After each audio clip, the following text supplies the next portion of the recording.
Umalis ka dyan. Kukunin namin tong mesa.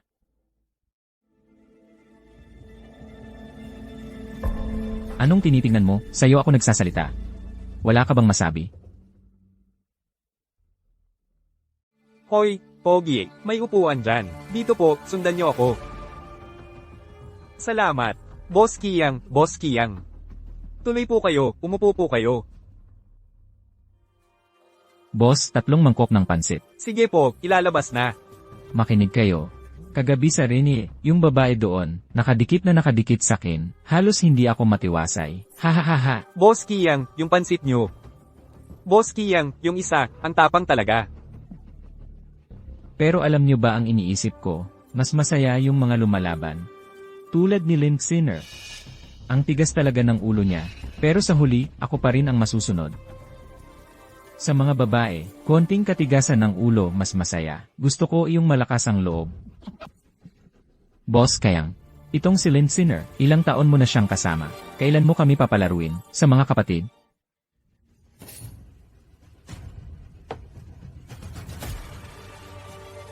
CJ.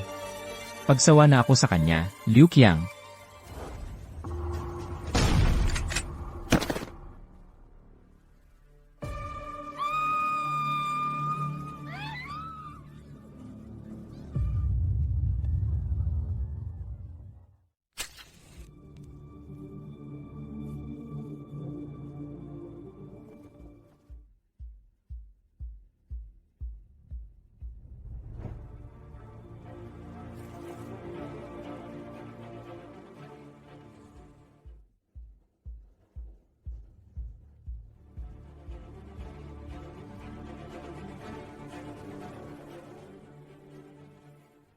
Apat na bala na lang ang natitira. Wala namang kwenta ang buhay ko. E di samahan kita. At ituloy itong laro hanggang dulo.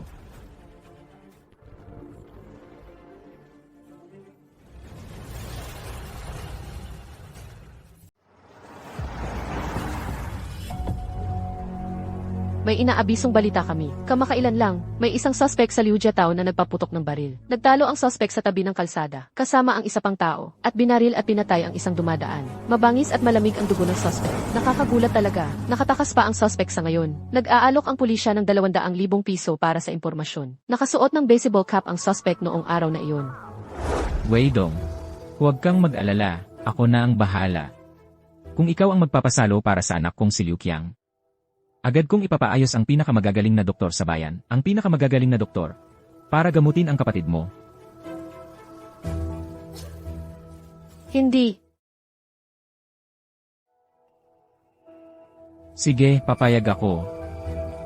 Pero, kailangan kong makita muna na lumabas sa operasyon ang kapatid ko. Sige, mabuti. Weidong. Hindi. Ayos lang. Ako na ang bahala. Umuwi ka na at magpahinga. Hello. Maghanda ka agad ng ambulansya para sa akin. Ipadala mo agad sa entrada ng Linjia Village. Helanan. Huwag kang mag-alala. Mula ngayon, si Qiangzi ang hahalili sa'yo at aalagaan ang kapatid mong si Lin Sinner.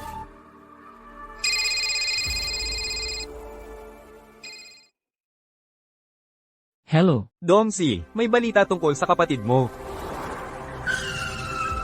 Kailangan mong pumunta sa ospital ng bayan. CJ.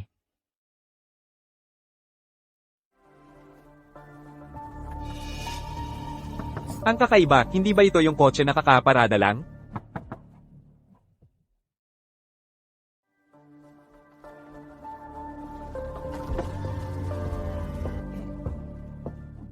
Anong nangyari? Pasensya na, pare. Paano ba pumunta sa ospital ng bayan? Diretso lang ang daan mo. Makikita mo ang isang eskinita. Pasok ka doon, tapos lakad ka pa ng 200 metro, at makikita mo na ang ospital. Gets ko. Salamat, pare. Ang kakaiba naman. Habang tumitingin ako, lalo itong nagmumukhang pamilyar.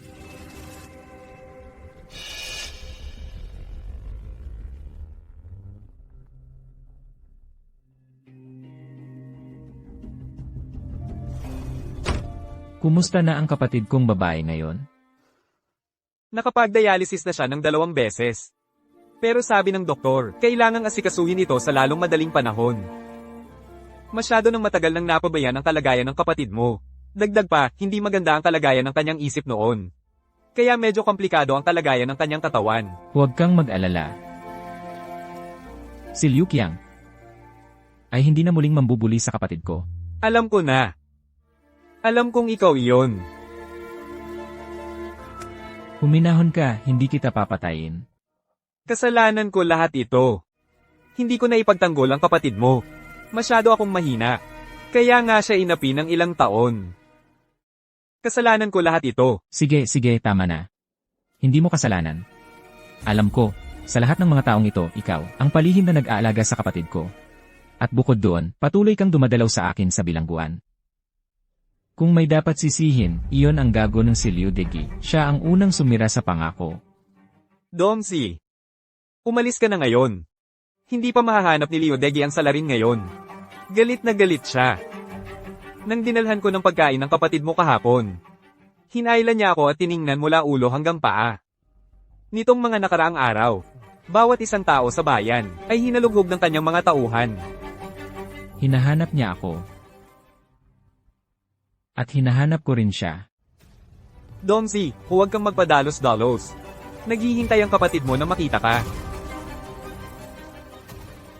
CJ, Naghanap na ako para sa'yo.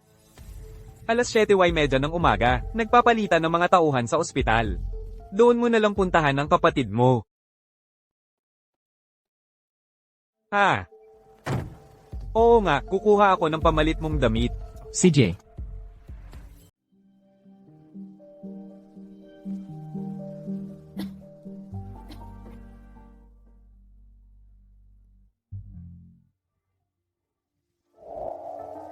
Weidong.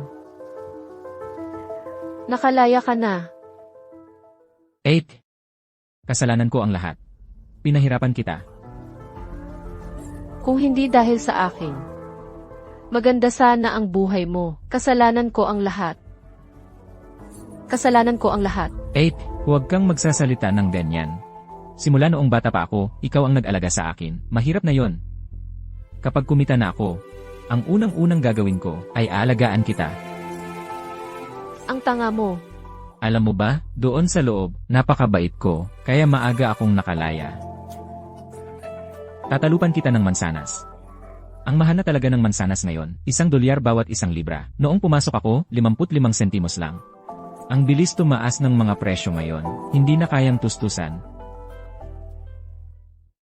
Ang baho talaga ng ospital na to. Tapusin mo na ang usapan at umalis na tayo. Huwag kang magmadali, alam ko. Pamangkin, pumunta kami ng tiyan mo para tingnan kung kumusta na ang iyong paggaling. Salamat sa pag-aalala, Tito. Mabuti naman ang pakiramdam ko. Hindi na kailangang mag-alala. Mabuti naman ang buhay niya. Nawalan lang ng lalaki. Tapos may isa na namang lalaki ang nag-aalaga sa kanya. Masarap siguro ang buhay niya. CJ, huwag ka nang magsalita. Pamangkin, tingnan mo ngayon, hindi na makakabalik si Weidong. Yung lupang ninuno na tinitirhan mo, ay talagang inilaan ng barangay, para sa mga lalaking lahi para mag-asawa. Ayon sa mga patakaran, kapag ang lot ay hindi nagamit ng matagal, ang barangay ay may karapatang bawiin ito. Isinasaalang-alang din namin ang ating pagiging magkadugo, kaya binigyan ka namin ng maagang abiso, para maiwasan ang gulo sa hinaharap. Kapag pumirma ka, bibigyan ka namin ng kompensasyon, at tapos na ang usapan. Tingnan mo. Pirmahan mo na. Maganda na ang makakuha ng pera, huwag kang magpumilit. Yung kapatid mong nagsilbi ng 10 taon, sino ang nakakaalam kung patay na ba siya? Sino ang patay? Ay. Nakakakita ng multo sa liwanag ng araw. Ako, hindi ganoon ang ibig sabihin. Huwag mong isipin na masama ang ibig sabihin niya. 1 taon ka na naming hindi nakikita, kung hindi dahil sa amin na nag-alaga sa kapatid mo. Matagal na sana siyang patay. Kami lang naman ay, kumukuha lang ng kaunting pera para sa kanyang gastusin. Pagkamatay lang ni Liu Qiang, bigla kang sumulpot. Anong pakay mo dito? Para guluhin ang kapatid ko. Hindi, ano ba? Paano mo nasabi yan? Magkakapamilya tayo. Gusto ng barangay ang lupang yun. Pumirma ka na ngayon, makakakuha ka pa ng pera. Hindi namin sinasadya na saktan ka. Lupa yon ng ninuno na ibinigay ng barangay. Ipinamana yon ng mga magulang ko para sa kasal ng kapatid kong lalaki. Anong karapatan mong kunin yon?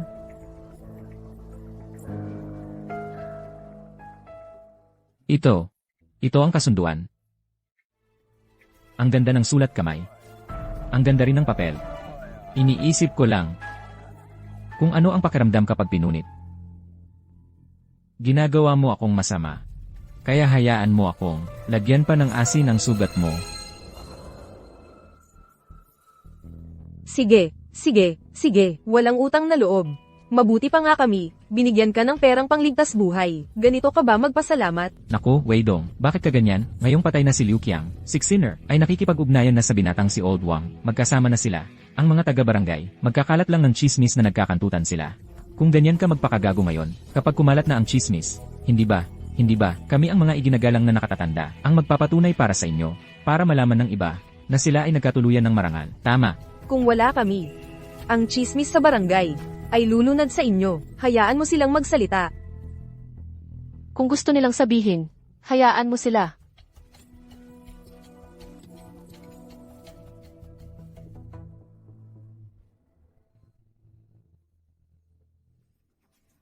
Kung ako ang tatanungin mo, masaya ka na dapat kahit may makuha kang pera, ha?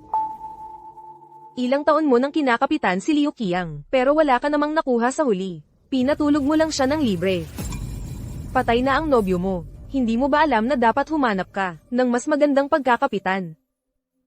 Para makakuha ka ng pera pang kasal, para sa kapatid mo bago ka mamatay. Pamangkin, huwag mong pagkamalang masama ang mabubuting tao.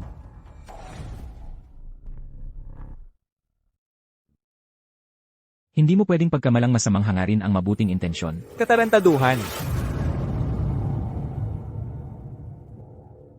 Nandito ka na naman para lokohin kami at kunin ang lupa namin, ano? Weidong. Huwag kang maniwala sa mga kasinungalingan nila. Where? Yang mabuting intensyon mo ay bulok na bulok. Yung magkapatid na yun, maaga namatay ang mga magulang nila. Kaya kumain lang sila ng ilang taong. Bahaw mo at amag na tinapay mo. Tapos ikaw, ikinukwento mo sa lahat kung gaano ka nahirapan para buhayin sila. Hindi man lang nakapagtapos ng elementarya si Xiner. Pinilit siyang isama ang kapatid niya sa pagtatanim sa bukid. Lahat yon para lang sa ilang subong ng pagkain mo. At kailangan pa nilang mag-araro ng lupa mo para sa'yo. At ngayon, 10,000 lang. Ang gusto nilang ibayad para sa 30 milyong kwadrado ng lupang tirahan. Ano? 10,000? Nung namatay si Liu Qiang, 100,000 yon. Wala kang alam. Sa lahat ng taong wala ka, nainggit sila sa pamilya mo. Dahil mas maraming lupa ang nakuha ninyo sa paghahati, dumadaing sila sa lahat ng lugar na hindi patas. Una, sinabi nilang walang nakatira sa bahay ninyo. Tapos itinambak nila ang mga kalat nila sa loob ng bahay ninyo. Nung nagkasakit ng malala ang kapatid mo, at pumunta sa bayan para magpagamot, sinira lang nila ang kandado at doon na tumira. Sinasabi nilang, tinitingnan lang nila ang lugar para sa'yo. Tapos binaligtad nila at ipinagbili ang ilang piraso ng muebles na iniwan ng mga magulang mo noong mga nakaraang taon nung nagpatayo sila ng bahay. Sinakop pa nila ng ilang metro ang lupa mo. Hinaruanggan nila ang pangunahing daan sa likuran nito. Tapos ka na ba? Wala namang nakatira sa bahay na yun. Iningatan namin yun. Tinulungan ka namin. Noong isang taon, inayos muli ang mga zona sa baryo. Sila ay gumamit ng koneksyon nila sa taga-account ng baryo para sabihin, ang lugar mo ay hindi sumusunod sa bagong plano. Kaya ang kapatid mo, maski may sakit, ay nakipagtalo sa kanila, na-inyura at pinaalis. Ngayong pagkakataon, desidido silang samantalahin ang kanyang sakit. Gusto nilang tapusin siya. Gusto mo lang makipagtalik kay Lin Xiner. Ano, kailangan mo pang sipin kami habang kami nahihirapan para makuha ang tiwala ng kapatid niya. Ang aming usaping pamilya ng mga Lin ay walang kinalaman sa inyong pamilyang Wang. Nung buhay pa si Liu Qiang, 100,000 yon. Ngayon, 10,000 na lang. Hay naku, anyway, yang lupa mo ay hindi naman gaanong tinataniman. Mabuti na ring ipagbili mo. Eksakto. Isang tulad mo, kakalabas lang sa bilangguan. Baka wala ka pang mahanap na asawa. Kunin mo ang pera at magsimula ng maliit na negosyo. Kasama na ngayon ng kapatid mo si Old Wang. Pwede na siyang manirahan sa pamilya Wang mula ngayon.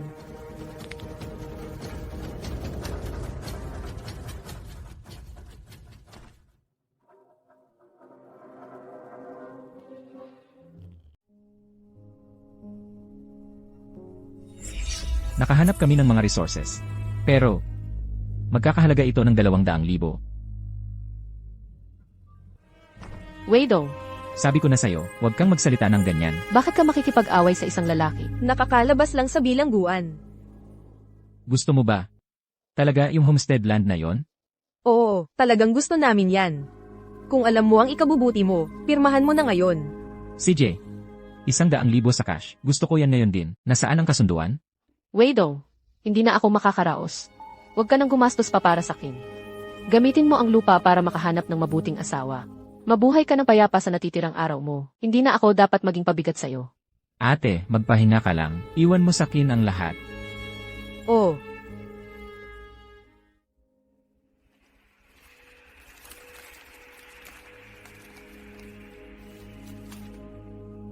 Wei Dong, tingnan mo, 100,000.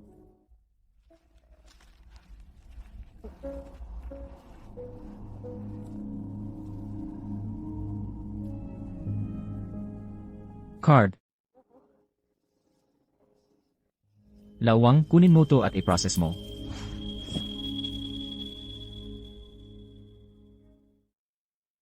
Ang bagal naman nitong si Lawang.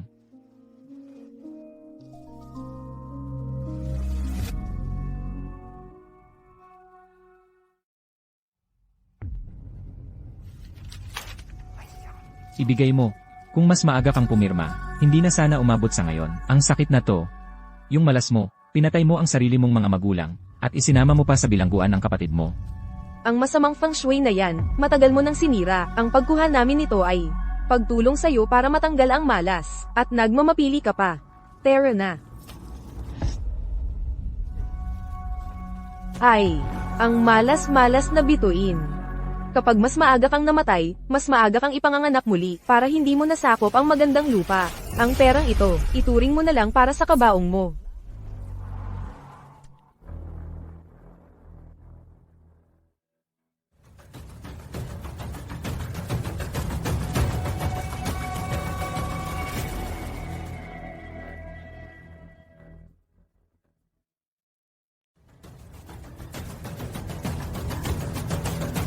Nandito ba ang pamilya ni Link Sinner? Maghanda na. Ischedule natin kaagad ang susunod na dialysis. Hoy. Gusto mong manakit ng matatanda. Putang ina mong walang ina. Dapat pinagkagutom kita noong bata ka pa. Ah, bakit ka pa nag-aksaya ng hininga sa kanya? Umalis na tayo dito. Sige, sige, sige na. Doktor, pagkatapos nitong dialysis, ano ang dapat kong bantayan?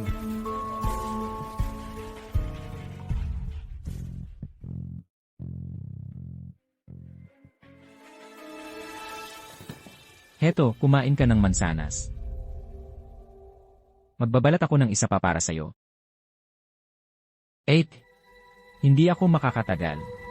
Maayos na maayos ang lagay ko sa loob. May isang kuya sa loob na talagang nag-aalaga sa akin. Nang makalabas siya, nakahanap siya ng trabaho para sa akin sa lungsod. Wow, ang laki ng kinikita ko. Madalas lang akong naglalakbay, kaya hindi ako madalas makadalaw sa'yo. Mabuti naman at may trabaho ka na. Sulitin mo ang pagkakataong ito. Kung makakapag-ugat ka na dyan, huwag ka nang bumalik kailanman. Oras na. Huwag kang gagalaw. Paano naman ang mga bayarin sa ospital? Huwag mong alalahanin yan. Ako na ang bahala. Aalis na ako.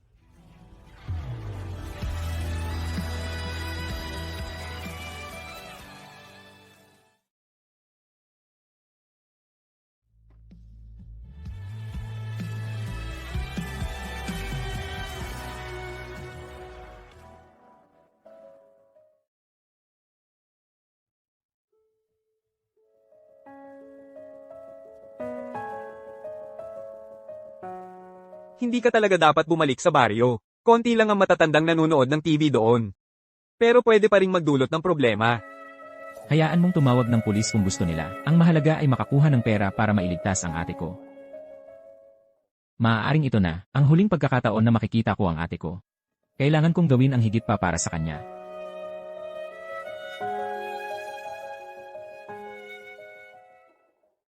Tito Liu. Tito Liu. Sino yan? Sino yan? Ah, Tito Liu. Tito Liu, may malubhang sakit kapatid ko nitong mga nakaraang araw. Kailangan namin ng pera para sa pagpapagamot niya. Alam mo, noong araw, umutang sa'yo ang tatay ko. Wala akong pera. Matagal nang patay ang tatay mo. Sabihin mo sa kanyang siya ang lumapit sa akin para humingi. Lumabas ka. Kung hindi ka aalis, tatawag ako ng pulis. Sabihin ko sa kanila na pumasok ka ng walang palem.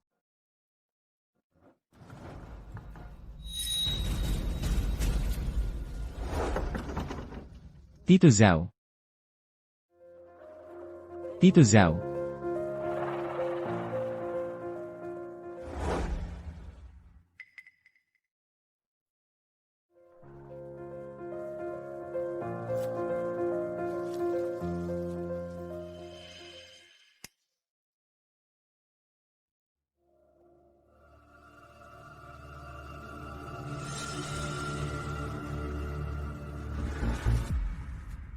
Hoy! Tingnan mo siya. Ay, lumabas na. Ngayon naman, dito siya lumapit para humingi ng pera. O sige, umalis ka na dyan. Umalis ka na, huwag mo nang guluhin. Oh, hindi na nga ito bahay ko. Ang mga magulang ko. At ako. Tinulungan namin kayong mga walang utang na loob at tingnan mo kung ano ang nangyari sa amin. Mabubuting tao kami. Nasaan ang gantimpala namin? Nasaan na? Anong gantimpala? Anong klaseng gantimpala? Kailangan mong, sarili mong paghirapan yon.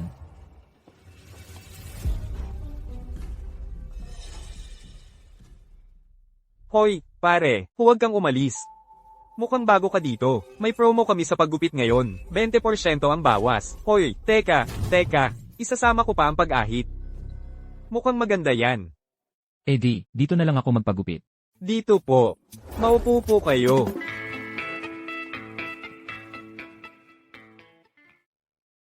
Hoy, pare, parang may nararamdaman ako. Nagkita na ba tayo dati? Lene, baka tayo'y magkapatid na matagal nang hindi nagkikita. Ha? Ha ha ha ha. Gusto ko ang dating yan.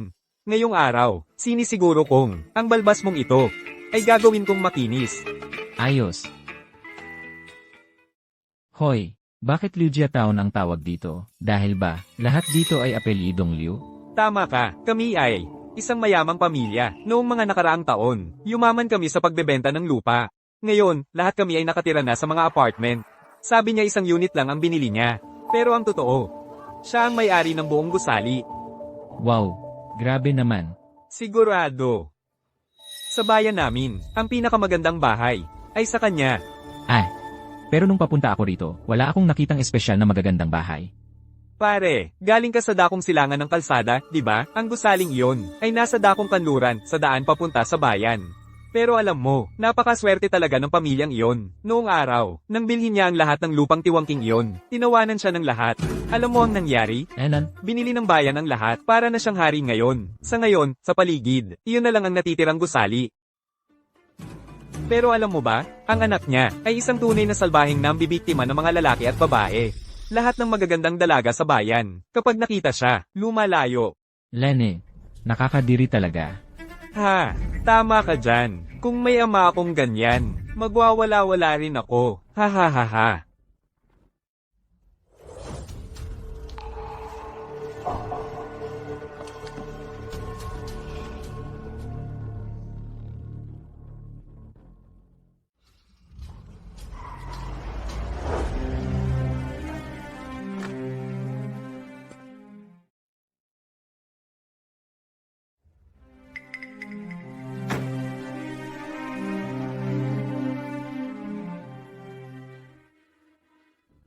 Narinig ko. Gusto mo ang buhay ko. Tingnan natin kung sino ang kukuha sa kanino.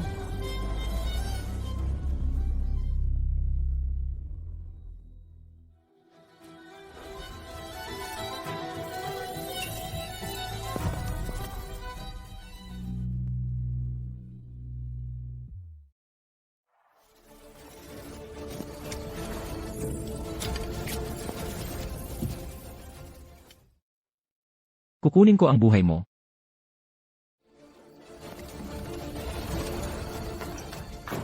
Sana yumaman ka ngayong araw, at good luck bukas. Huwag kang gagalaw.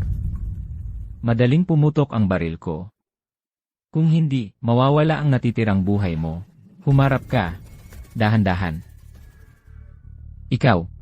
Sino ka ba talaga? Halika rito. Ang tagal nating hindi nagkita. Tumatanda ka na. Bakit pamilyar ka? Ikaw nga, hoy. Nakilala mo ako. Walang ginawa sa'yo ang anak ko. Ako ang may galit sa anak mo. Siya ba ay, si Zhang Meijuan ba? Ay naku. Si Xiao Yanhong ba ang nagpadala sa'yo? Ako ay nagkamali. Hey. Kaya ko, mabibigay ko siya pabalik sa'yo. Kuya, patawarin mo ako. Ako lang ay, nawalan ng ulo sandali. Nakipagtalik lang ako sa kanya, ng ilang beses, pero hindi niya sinabi sa akin, na may kasintahan siya. Kung alam ko lang, na babae mo siya. Hindi ako maglalakas loob. Matandang gago ka. May lakas ka pa pala. Sa sinasabi mo, marami kang utang na pag-ibig. Puro pera ang pambayad. Kuya, alam ko ang mga patakaran ng laro, pang-aliw lang ang mga babae, bakit seryosohin pa? Hindi mo kailangang magkaroon ng kasong pagpatay dahil sa kanya. Kuya, makinig ka lang sa akin. Kunin mo ang pera, umalis ka, at mabuhay ng masaya. Ako, si Liu Degi, tumutupad sa salita. Kuya, narito mismo ang pera, hindi mo kailangang dumihan ang mga kamay mo, dahil sa isang babae. Sino ang tinatawag mong babae? Hoy, Per. Kung ganun ka katigas ang loob na patayin ako, kailangan mo akong bigyan ng dahilan, di ba? Ang pagpatay sa isang tulad mo, kailangan pa ng dahilan. Kailangan ko ba yon? Degu, ikaw ba yan? Hey. Huwag kang maglaro sa akin. Naririnig mo ba ako? Nakikiusap ako sa'yo. Sir, nakikiusap ako sa inyo. Makalipas ang 3 araw, sa Xingyun Road, yung pangalawang asul na basurahan, gusto kong makita ang 200,000. Naririnig mo ba ako?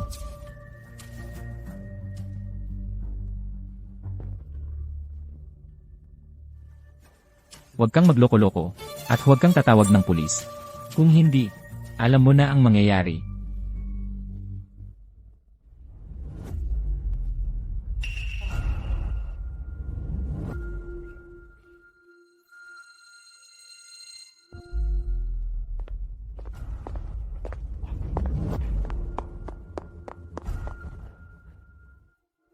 Hoy, Degu. Ano na nangyari, Degu? Bakit ka nagdugo? Kailangan mo bang pumunta sa ospital?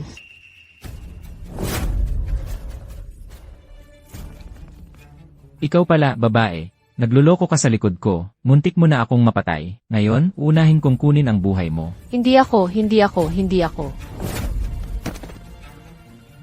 Lene. Walang kwenta. Ang tagal ko nang pinaghahanap sa'yo, tong lalaking ito, at hindi mo pa rin siya nahahanap. Kusang lumitaw siya, at binabangga ang baril sa ulo ko. Kumilos ka at alamin, hukayin mo para sa akin yang lalaking yan. Huwag mong hayaang malaman kung ikaw ang may gawa. Hindi ako. Lele. Nakakahiya talaga.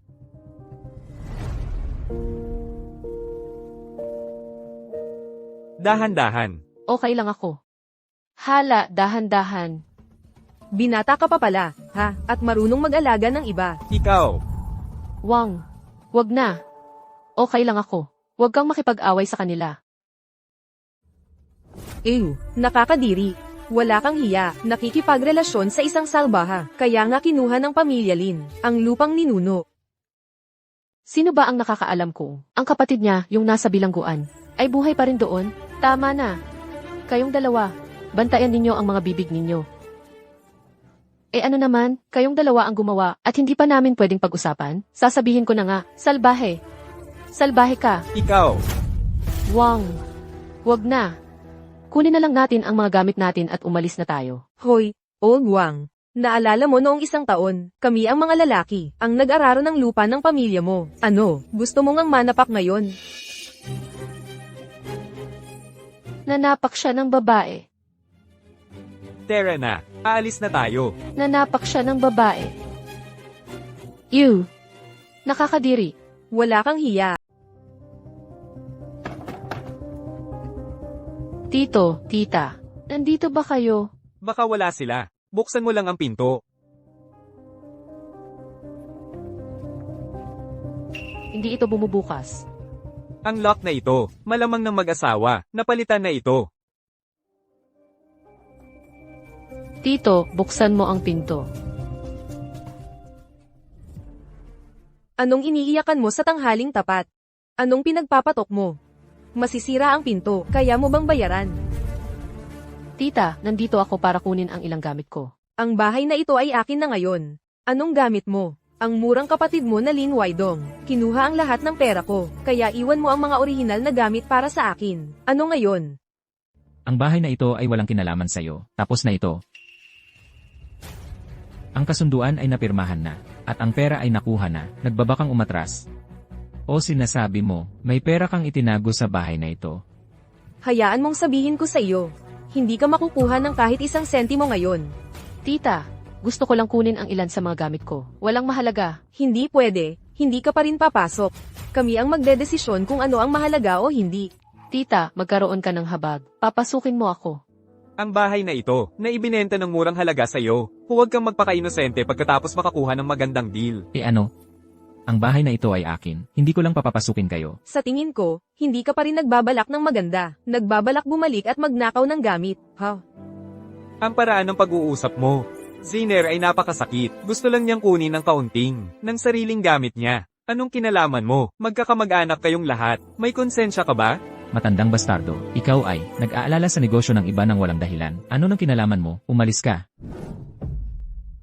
Tito, tita. Please, nagmamakaawa ako sa iyo. Papasukin mo ako sa pinto. Tito, tita. Gusto ko lang makuha ang mga larawan ko noong bata pa ako. At yung nakasabit sa dingding, ang family portrait. Pakiusap, papasukin ninyo ako. Iyon lang ang solo naming litrato na magkakasama. Kung mamamatay man ako, gusto kong dalhin ito.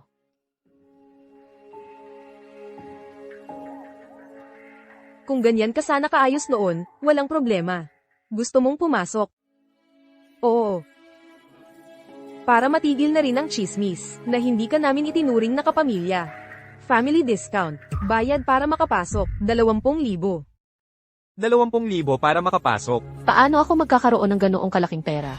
Wala akong pakialam. Bahay ko ito. Ako ang nagtatakda ng patakaran. Ang hayop na Lin Waidong na yun. Kinuha lahat ng ipon ko sa buong buhay. Masyado bang mahingi ang 20,000? Pero yung 100,000 yun, ay pampagamot ni Ziner. Wala akong pakialam. Ang bahay na ito ay buhay ko rin. Ito ang pampagamot ko. Kung wala kang pera, umalis ka na. Huwag kang hamarang sa daan. Ang kulit-kulit mo. Tita, nakikiusap ako sa inyo. Walang halaga yung family portrait na yun. May pera. Pasok. Walang pera. Umalis. Hindi, tita. Nakikiusap ako sa inyo, tita. Lahat ng pera ko napunta sa pagpapa-ospital. Pakiusap, nakikiusap ako. Papasukin ninyo ako, tita. Ang tahanan mo ay sa kama ni Old Wang. Lumabas ka. Lumabas. Hindi, tita. CJ, meron ako. Kalimutan mo na, Wang. Ayaw ko na nito. Hindi ba? Ziner, pera lang yan, material na bagay. Ito na lang ang natitira mong mahawakan. Huwag kang mag-alala, kukunin ko ang pera. Nako. Matandang binata nga talaga. Marunong mag-alaga. Kaya pala namatay ang mayamang kabit niya. At napansin pa rin niya ito. Napaniwala talaga siya. Palusot lang yon para mapalaya sila. Ako na ang bahala ngayon. Yayaman tayo.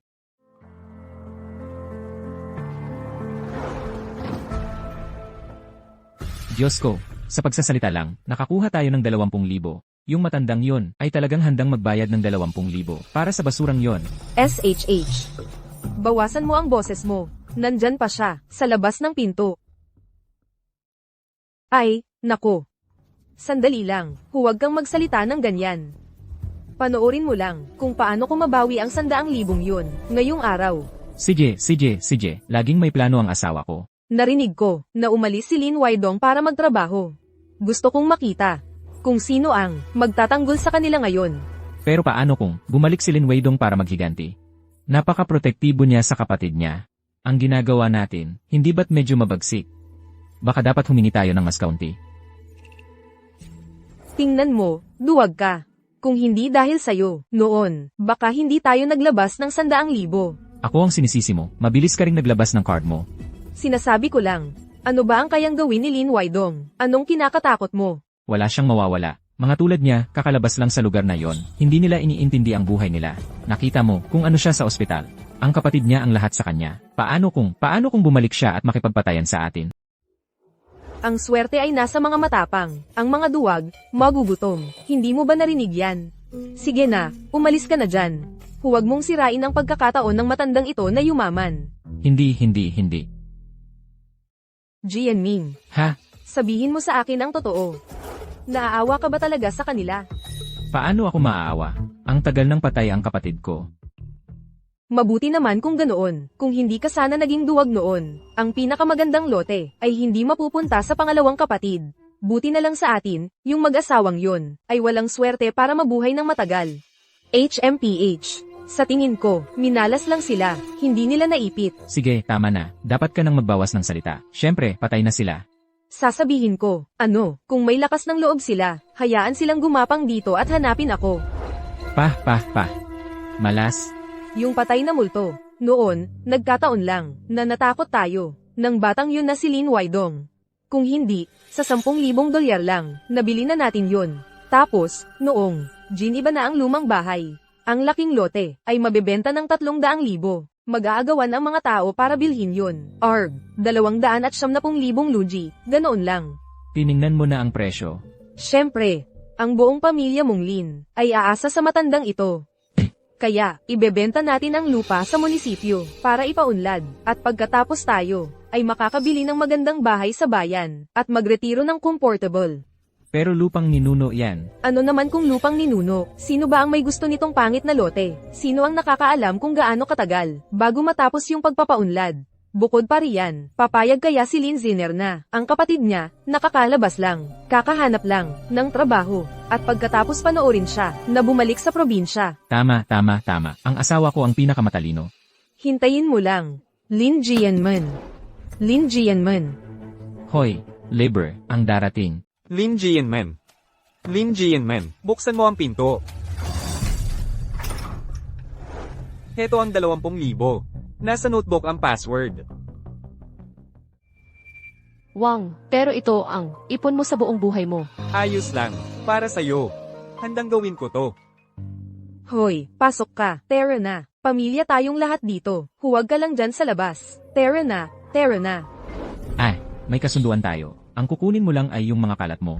Huwag kang humawak sa ibang gamit dito sa bahay.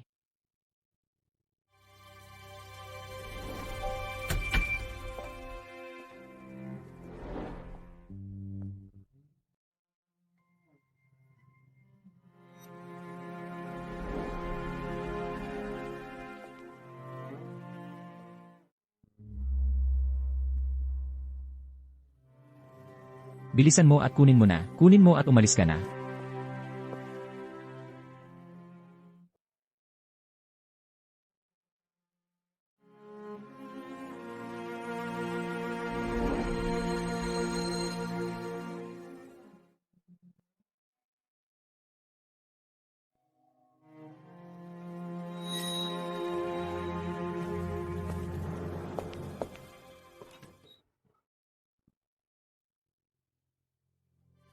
Kung gusto mo, kumuha ka pa, anak. Kahit papaano, may konsensya ka pa rin.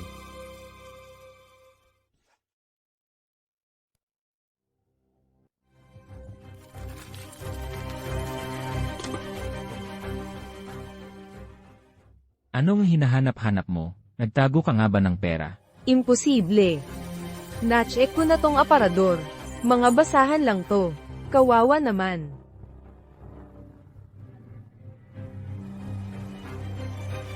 Ngayong nabanggit mo, parang may kakaiba.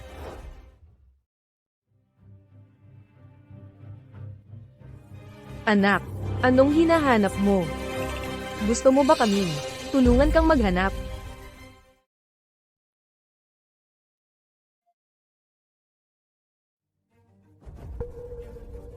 Wag na po, tita. Nakuha ko na ang lahat. HMP, nakuha mo na ang lahat, ha? Li Jinhua, ano pa ang gusto mo? Nakita kitang nagkukubli-kubli. Sabihin mo, may itinago ka ba? Kanina pa sa cabinet. Ano ang kinuha mo? Ipakita mo. Tita, ang mga sarili ko lang gamit ang kinuha ko. Tito, tita. May isa pa akong hiling. CJ, Pwede ba akong makatingin panghuli sa bahay na ito? HMP, titingin ka pa. Magbabago ang presyo. Huwag mong ipilit. Ziner, okay lang. Hintayin mo si Wydong. Kapag nagtagumpay na siya sa lungsod, isasama kita. Tayo, ayaw na sa sira-sirang bahay na ito. Tama na. Huwag nang maglambingan. Umalis ka na. Tara na. Hoy. Dahil nakuha mo na ang lahat, edi tayo ay dapat mag-areglo. Ay, 4 na damit, isang album ng litrato, isang family picture frame. di bigyan mo naman. 78,000 pwede ba? 78,000. Saan ako kukuha ng ganyang kalaking pera? Kayong dalawa, huwag ninyong ipilit ng husto. Sige, HMP, mabuti nga at pinapasok ko kayo. Sasabihin nyo pang inaapi ko kayo, wala na bang hustisya? Oh, kung hindi kayo magbabayad, kayo ngayon, wala kayong makukuha kahit isa. Tita, hindi ba't napag-usapan na natin dati? 20,000 lang ang sapat, di ba? Ang pagpasok ay iba, ang pagkuha ng gamit ay iba pa. Kahit magkapatid, dapat malinaw ang usapan sa pera. Eksakto, kumukuha kayo ng gamit sa bahay namin. Ano nang masama kung magbigay ng kaunti? Kaunting pera lang ba ang usapan dito? Aling, ayaw ko na sa mga gamit na ito. Ibalik mo na lang yung 20,000. Sa kapatid ko, pwede ba?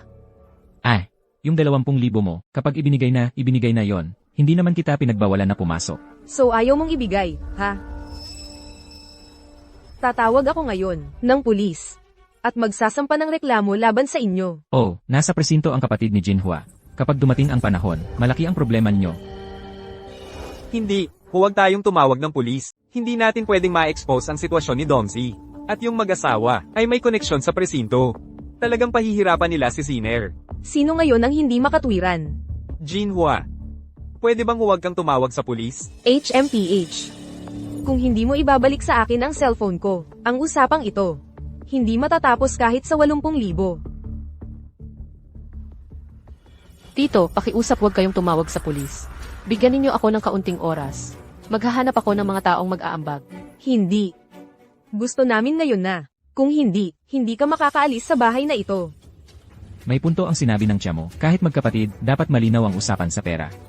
Noong hinati-hati ang lupa, pangalawa ang tatay mo, pero siya ang nakakuha ng pinakamalaking parte. Wala akong imik noon. Tito Jianmen, narinig ko rin ito sa kwento ng tatay ko. Pero yung lupang nakuha ng pamilya ninyo ay mas mataba kaysa sa nakuha ng pamilya ni Ziner. Anong pakialam mo? Kahit pakasalan ka balang araw ni Lin Sinner, mananatili siyang parang tubig na nabuhos sa baso. Hindi na siya maituturing na bahagi ng pamilyang Lin. Pinatira ko siya ng ganito katagal, ay malaking kabutihan na. Ba't ka pa nag-aaksaya ng salita para sa kanya? Magbayad ka na ngayon. Kung wala kang pera, iwan mo ang gamit at umalis ka. Tito, pwede bang bigyan ninyo ako ng konting panahon? Maghahanap ako ng mga taong mag-aambag. Yang pagpapagamot mo sa walang kwentang sakit na yan, nanghiram ka na sa lahat ng kakilala mo. Sino pa ang magpapautang sa iyo ngayon? Siguro, dapat umasa ka na lang sa nobyo mo. Ngayong araw, gagawin kitang magbayad ng buong 100,000. Sige, pwede ba akong maghanap pa ng maiaambag? Ziner, ganito na ang sitwasyon natin. Huwag mong hayaang tumawag sila sa pulis. Humph, ang galing mo talaga. Una, may isang mayamang lalaki na namatay para sa'yo. Ngayon naman, isang mahirap na lalaki ang handang isugal ang buhay niya para sa'yo. TSK. Wala kang alam, ang mga tao sa baryo, hindi pa nakakita ng ganitong klaseng gamit. Ang mga daya ng mag-amang Leo sa bayan, konting bahagi lang ang ginamit ko, at si Old Wang ay nabighani.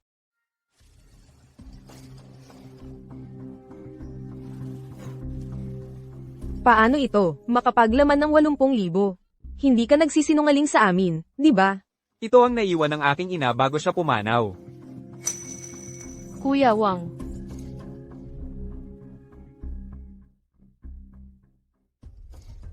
Buong buhay niyang ipinunin ng aking ina. Para sa pag-aasawa ko. Okay lang. Pera ay pera, kahit paano ito gastusin. Ang ginto ngayon ay 580 piso bawat gramo. Luma na ang estilo nito, may bayad pa sa pagbaba ng halaga. Kaya, Pagkatapos ng lahat, 80,000 lang ang halaga nito. Ikaw. Gusto mo ba kaming patayin? Hoy, bakit mo sinasabi ng masyadong masakit? Hindi naman, kami ang pumilit sa'yo na ibigay ito sa amin. Huwag niyo pong gawin ito. Ayaw kong magpa-dialysis. Pupunta ako sa ospital ngayon din. Magmamakaawa ako para ibalik nila ang pera. Pakiusap, ibalik niyo po. Kay Kuya Wang, okay. Hoy.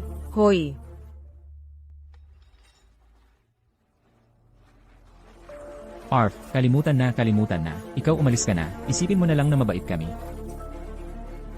Aba, may itinatago ka palang ganito.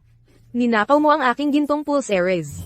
Ninakaw mo ang aking gintong bracelet. Alaala ng aking ina.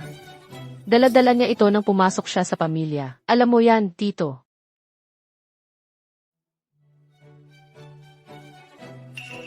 Katarantaduhan. Nauna akong pumasok sa pamilya bago ang ina mo. Bakit hindi ko siya nakita na suot-suot ito? Mabigat ang bracelet na ito. Ito ang bracelet ko. Huwag kang magsinungaling. May ninakaw ka. At nag-aangal ka pa. Well.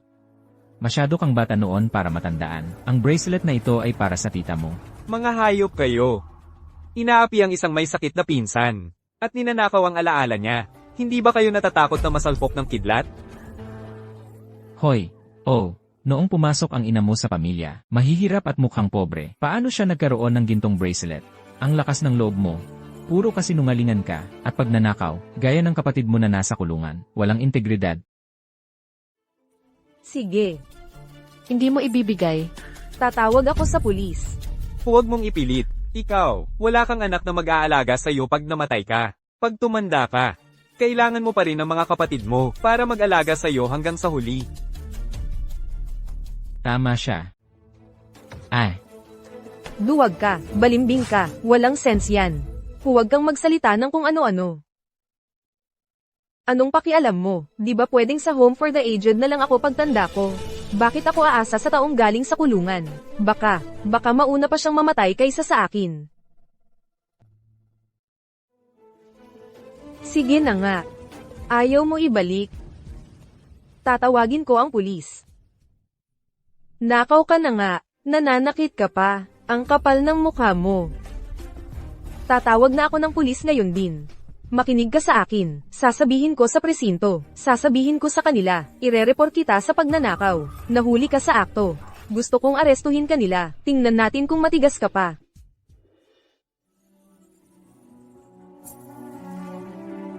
Nakikiusap ako. Pakiusap, huwag mong tawagan ng pulis. Masama ang pakiramdam ni Ziner. Hindi niya kakayanin ang ganoong hirap. Ang lugar na yon, hindi yun lugar para sa tao. Kung kailangan ng piyansa, kailangan pumirma ang isang kapamilya. Wala rito si Waidong. Hindi ko matanggap na lumuluhod ka sa akin. Kung mamatay man yung batang yun, ano naman? Anong kinalaman ko kung mamatay siya sa loob? Ay, kawawa naman, yung gagong si Lin Waidong. Hindi ko na siya pwedeng pabigyan ulit. Kung lalala pa ito, tiyak na tatawagan siya ng pulis.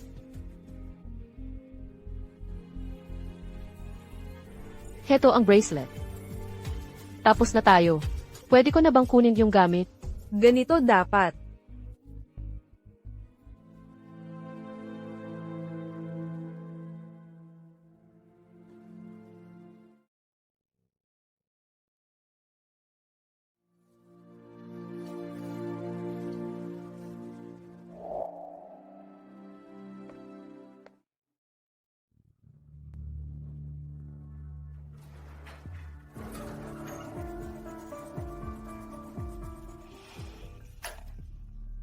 Magbabayad ka rin para dito. Hoy, ikaw. Kalimutan mo na. Kapag pinilit mo pa, magkakagulo. Wala nang mawawala sa isang desperadong tao. Magiging malaking gulo kung malaman ito ng publiko. Ikaw ang nagpapalaki ng issue. Gusto mo pa ba ng ginto o hindi?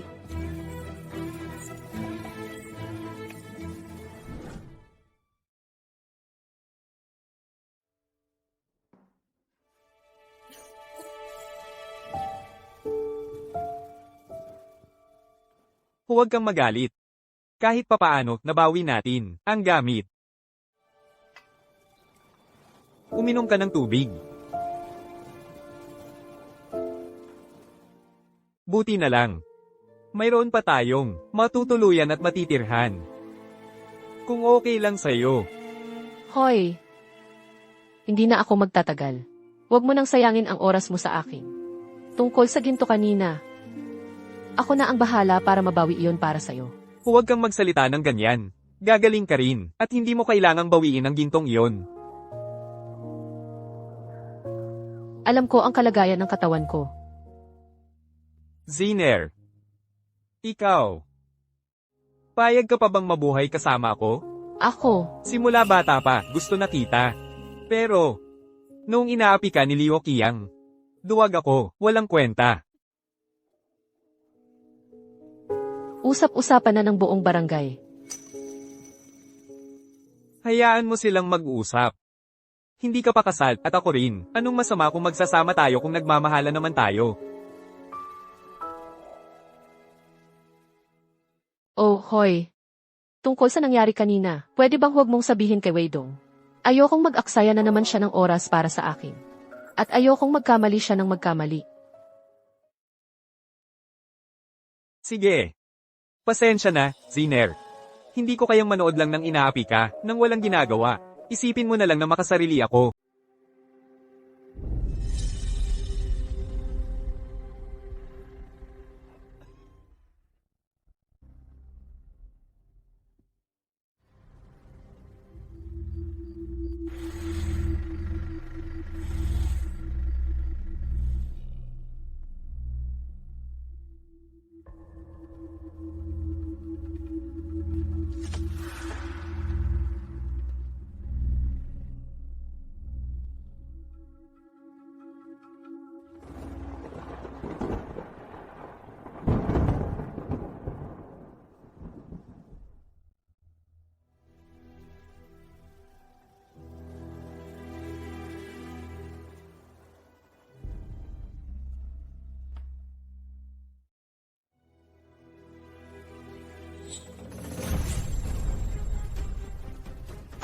Binabalaan ko kayo, huwag kang gumalaw ha.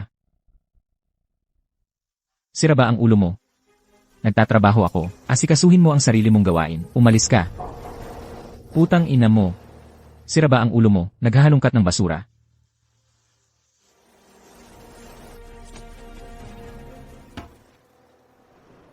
Liu Degay. Naglalaro ng madumi ha.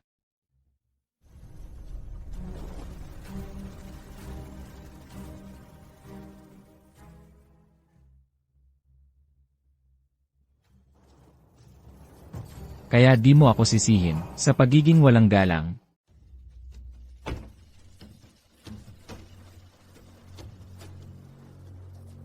Nawala na naman. Kaya hindi ka pala pupunta. Muntik na akong makagat ng mga lamok, halos mamatay.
Sa wakas, nakita, ikaw.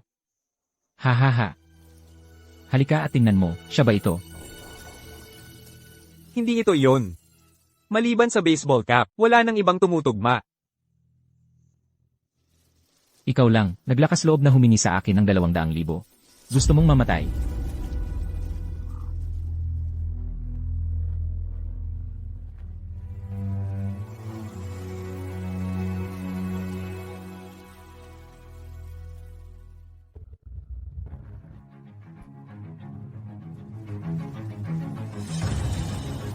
Lene, nagbabago ang kapalaran.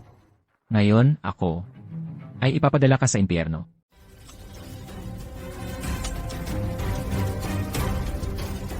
Hoy! Ang baril laruan na ito, parang tunay talaga. Nagpapakita, ginagawa talaga. Pero, hinahamon mo ako, ang pera ni Liu Degui. Masyado kang baguhan.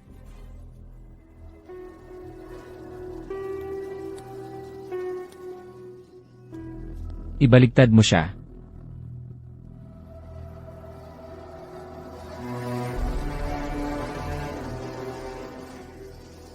Muntik mo ako lokohin.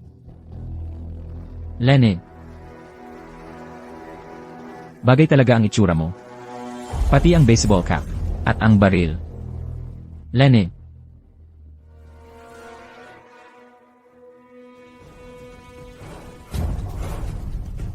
Tingnan mo ang lalaking ito na mukhang may sakit. Hindi siya mamamatay dito, tama? Lene, kung mamamatay siya dito.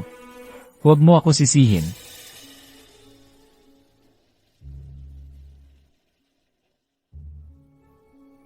Huwag mo siya pansinin. Pagkatapos makita ang balita. Gumamit ng peking setup at naglakas loob lokohin ako.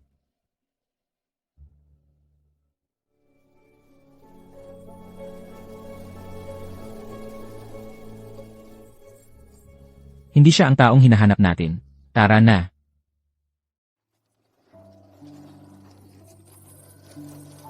Ay. Ag.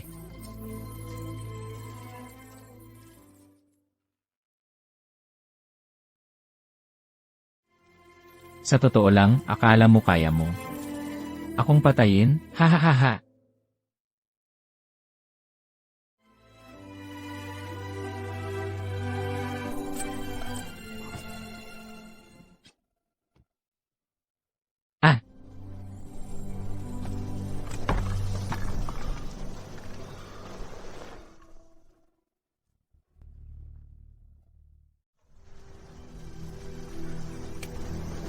Isa na lang ang natitira. Ang buhay na ito ay dapat sapat na.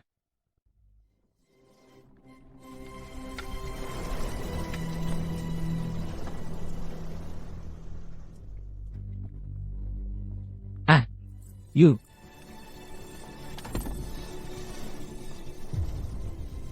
Hindi ba't dapat? Kahapon pa sila nakauwi sa nayon.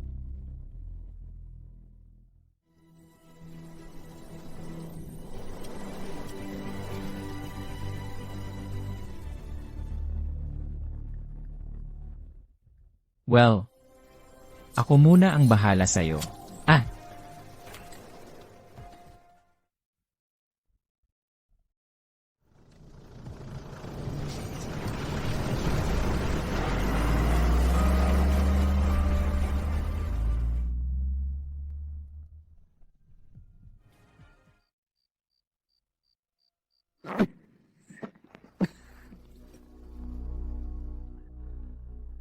Boss, 2 bariles ng paputok, pakiusap.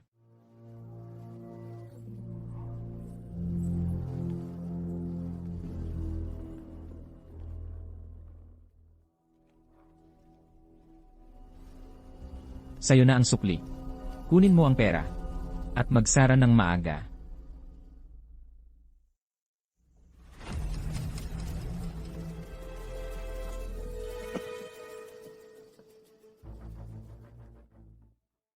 Ang tingin sa kanyang mga mata, nakakabagabag talaga.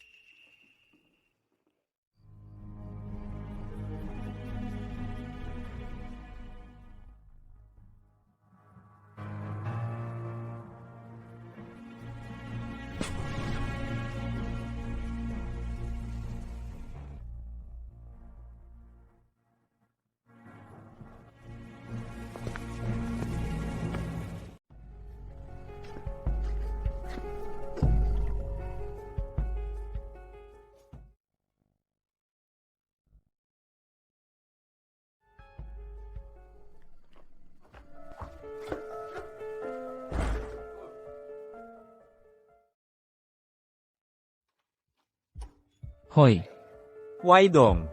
Nandito ka na rin sa wakas.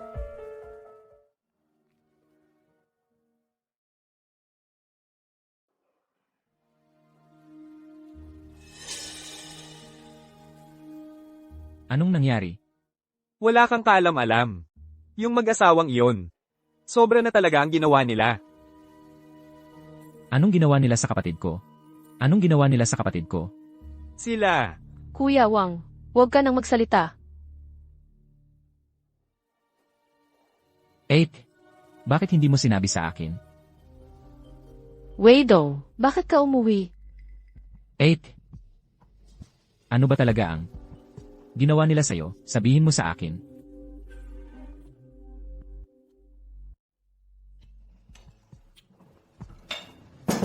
Heto, Uminom ka ng tubig. Wala naman iyon. Huwag mo nang intindihin ang problema ko. Hindi ba't magtatrabaho ka na sa syudad? na pala. Bukas na ang alis ko, ngayong araw, dumaan lang ako para bisitahin ka. Huwag mo akong alalahanin. Kasalanan ko rin kasi wala akong silbi. Huwag kang gagawa ng anumang kapusukan. May koneksyon ang pamilya nila sa presinto. Kung ire-report ka nila at maaresto ka, hindi ka magiging kawalan. Anong kinakatakot ko? Wala akong kinakatakutan. Natatakot ako. Ayokong makita kang pinahihirapan ulit nila. Kakakalabas mo lang, may buong buhay ka pang hinaharap. Kalimutan mo na ang lahat ng nangyari dito. Pumunta ka sa syudad at mamuhay ng maayos. Ayos lang. Wei Dong. Ziner, huwag kang magpanik. Ako na ang pupihil sa kanya. Sige, Kuya Wang, pakitingnan mo siya para sa akin. Siguraduhin mong hindi siya gagawa ng kalokohan. Ngayon, maaari mong sabihin sa akin kung ano ang nangyari. Noong una, ang iyong kapatid, ay ayaw niyang sabihin ko sa'yo. Natatakot siya na baka ikaw ay kumilos ng padalos-dalos at humamon sa kanila. Pero, hindi ko lang ito maaaring palampasin. Hindi ko rin alam ang gagawin. Sabihin mo sa akin, ako ang bahala. Kinuha nila ang pera ng kapatid mo na pangligtas buhay sa pamamagitan ng panloloko. Ano? Kaya, ngayong araw, ang iyong kapatid ay lumuhad sa harap ni Li Jinhua. Pero, sinabi nila na para makapasok kailangan ng 20,000 dolyar bilang bayad sa pagpasok. Naisip ko, para matupad ang huling hiling ng iyong kapatid. Kaya ibinigay ko sa kanila ang aking passbook sa pag-iipon. Sino ang mag-aakala na nang pumunta ang iyong kapatid para kunin ang kanyang mga gamit, hindi nila siya pinayagang kunin ng mga ito. Sinabi nila na ang mga damit na kinuha ng iyong kapatid, mga album ng litrato, mga larawan ng pamilya, ay kailangan ng 80,000 dolyar bago nila siya payagang umalis. Sabi ng kapatid mo, hindi na, salamat. Mababawi mo ba yung 1,000,000 piso, pabalik? Ayaw nilang gawin yon. Ganun lang sila, gusto talaga nila yung 1,000,000. Wala nang ibang paraan. Kailangan kong gamitin yung ginto ng pamilya namin. Sandali. Upo ka.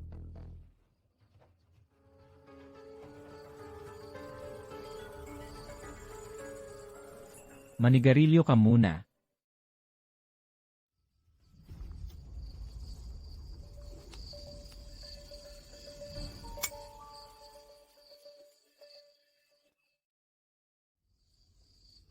Kapatid mo. Alaala yan ng ina mo. May gintong bracelet, di ba? Alam ko yan. Para yon sa kapatid kong babae, para sa dot niya. Walang hiya yung mag-asawang yun. Kinamkam lang nila, sabi nila, ninakaw daw ng kapatid mo. Pinagbantaan pa nilang tatawag ng pulis, para dalhin ang kapatid mo sa presinto. Pinagbantaan pa nga nilang tatawag ng pulis, para arestuhin at dalhin sa istasyon ang kapatid mo. Ito yung dalawa. Bigay kaya yan ng nanay ko. Iginiit ng tiyo mo, na nung ikinasal ang nanay mo, walang gintong pulsera. Sabi niya, sa tiyahin mo yun. Sabi rin nila. Sabi nila. Sige, sabihin mo. Mangyari man ito ngayon o hindi, mangyari man ang bagay na to, hindi sila makakatakas dito. Domsi, anong ibig mong sabihin? Huwag mong sasabihin sa ate ko, ayokong mag-alala siya. Domsi, huwag kang ganyan. Kung patuloy kang lalakad sa landas na to, wala nang atrasan. Hahaha. Mula nung ako'y bumunot ng unang putok na yon, wala nang uwian para sa akin. CJ. Tuloy mo lang, ano pa raw ang sinabi nila? Sabi raw, nasa presinto ang kapatid ni Lee Jinhua. Kung hindi ibibigay ng kapatid mo, yung gintong Pulse Heiress, tatawagan nila ang pulis. Sasabihin nilang pumasok ng walang palem ang kapatid mo at nagnakaw ng gamit. Ikukulong nila ang kapatid mo sa bilangguan. Nakiusap ako sa kanila. Sabi ko, nagpapagamot si Lee Jinhua. Kung makukulong siya, masisira ang paggaling niya. Ayaw nilang makinig. Wala na kaming magawa. Kaya ibinigay ni Lee Jinhua sa kanila yung gintong Pulse Heiress. Mga, Oo, tama. Kapag may problema, sunod-sunod talaga. Matagal na nagdalamhati si Lee Jinhua.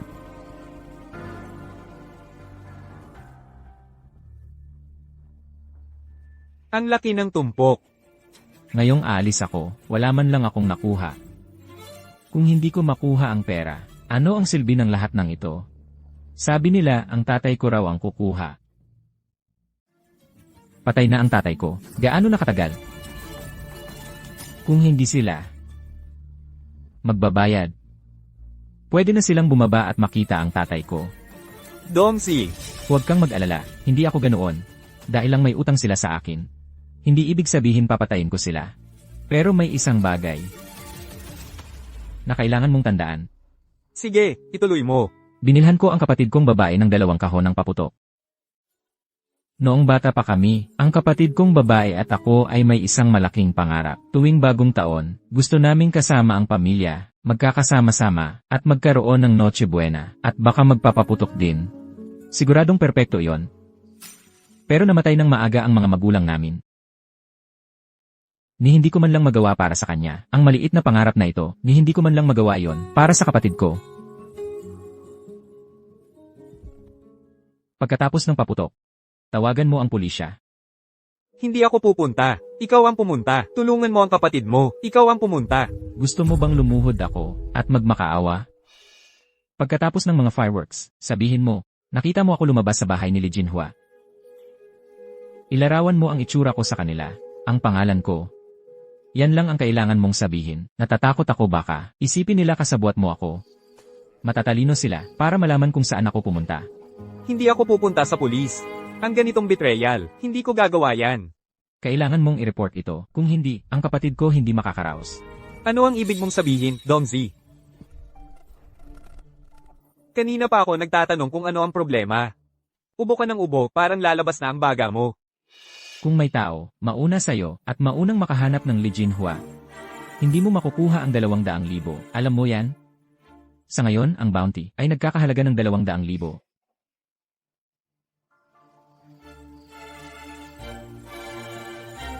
Wala na ngang sigarilyo, hindi ko dapat ibinigay sa'yo, 2 higit lang ang kinain mo at nasayang. Nandito ako, nagtatrabaho para kumita. At hinuhold back ang sweldo ko, kailan pa ako makaka-earn ng 200,000. Kung gusto mong iligtas ang kapatid ko, kailangan mong tumawag ng pulis. CJ, matanda ka na, tigilan mo na ang pag-iyak ng ganyan. Mula ngayon, ang kapatid ko ay nasa mga kamay mo na. Buong buhay niyang naghirap ang kapatid ko. Kung hindi mo siya tratuhin ng maayos, babalik ako bilang multo at babasagin ang mga bintana ng kotse mo. Bubunutin ko ang mga balbula ng gulong mo. Naririnig mo ba ako? HMM.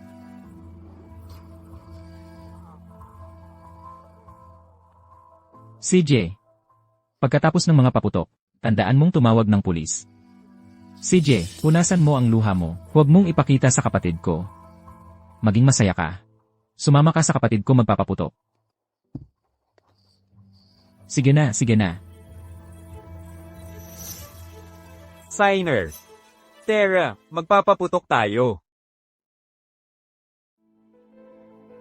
Weidong, anong ginagawa mo? Matagal na akong hindi nakakabalik. Matagal na, nagtingin-tingin lang. Magtatago ako mamaya. Magpapaputok tayo ng fireworks. Wala nang lighter ang Old Wang.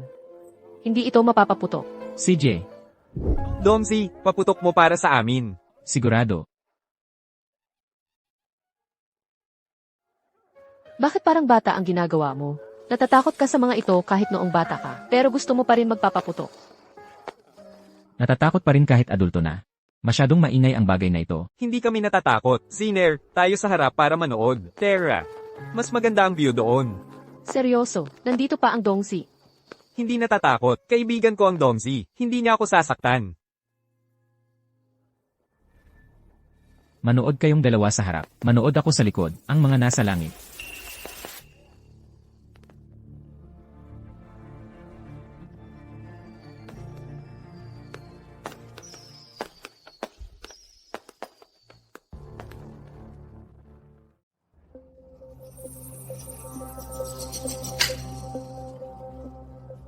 Ha ha ha, ay. Ang sarap palang magbilang ng pera, ano? Buong araw akong nagbibilang, pero hindi ako nagsasawa.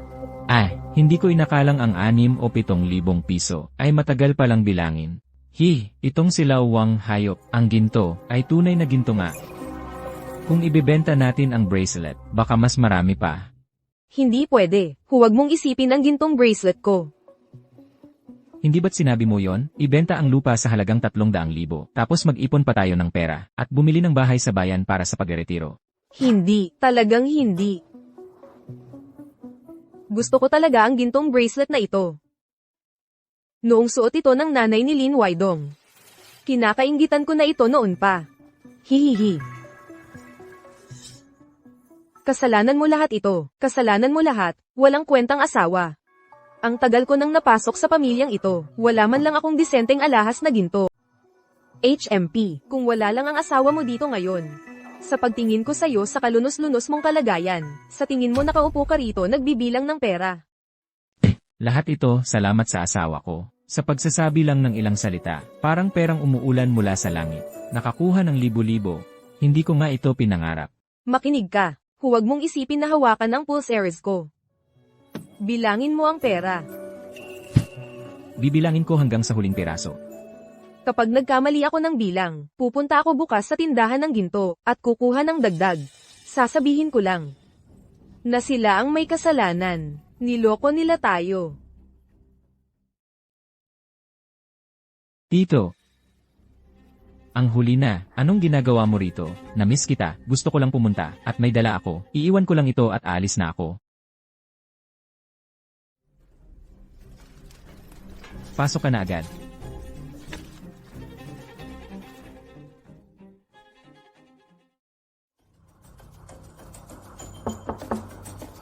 Tito.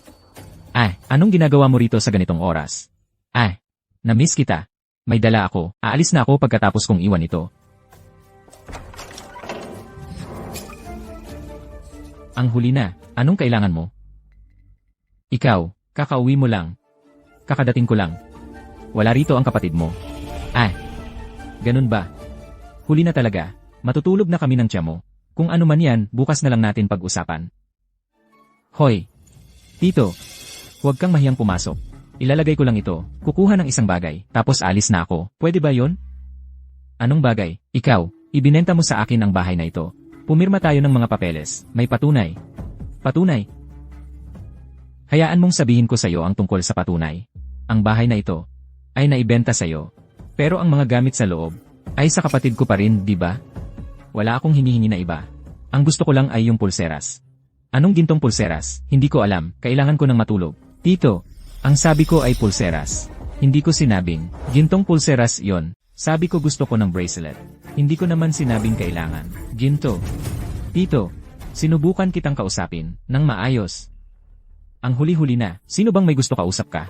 Sinabi ko na hindi ka pwede. Ipipilit mo talagang pumasok ha? Bayad sa pagpasok, 20,000. 20,000. Medyo mahal naman yon. Hindi ko kayang bayaran.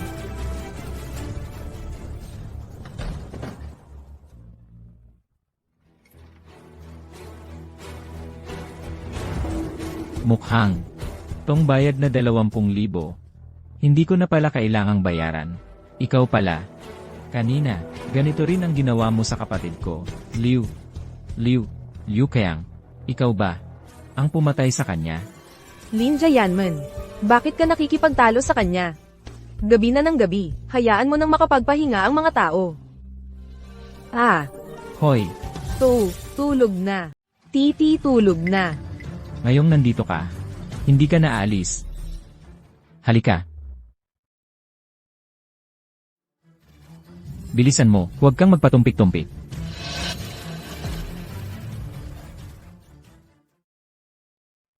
Pipi pamangkin. Mag-usap tayo, mag-usap, kanina. Maayos ba ang pakikipag-usap mo sa kapatid ko? Wala akong kasalanan, pamangkin. Nagkakamali ka lang. Natatakot ako na masasaktan ang kapatid mo. Magkakamag-anak tayo. Kailangan kong subukan ang matandang Wang para malaman kung tunay ang pagmamahal niya sa kapatid mo. Tita, namamalengke. Sarado na. Halika.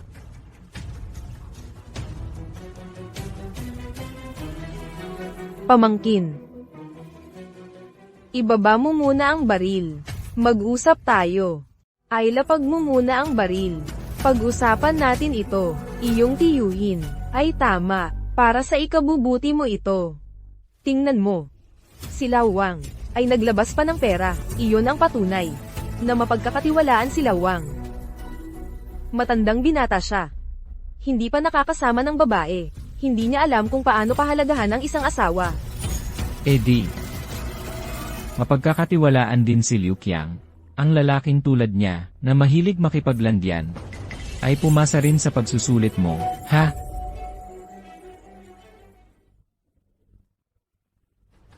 Sampung taon akong nakulong. Nananood ka lang habang inaapi. Ang kapatid ko, ha? Liu Qiang. Siya ay mayaman, di ba? Mayaman. Bakit hindi ikaw ang tumira kay Liu Qiang? Hindi ba't pera ang pinakamahalaga sa'yo? Kaya, naalala ko lang. Si Liu Degi, buhay pa siya. Paano kung padalhin kita sa pamilya Liu para mag-enjoy ng tahimik na buhay? Huwag na. Hindi, huwag mo nang intindihin.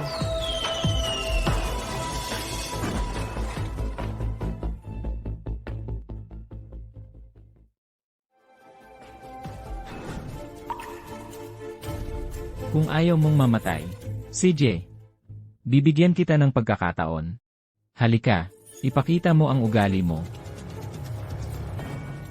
Paumanhin. Bilisan mo. Anong silbi ng pagluhod? Mabubusog ka ba nito? Ano? Ibigay mo sa akin ang pulseras niya. Ito. Ay, ganito na ang sitwasyon. Gusto mo ng pera kaysa sa buhay mo. Isang pulseris na ganito kabigat. Ito.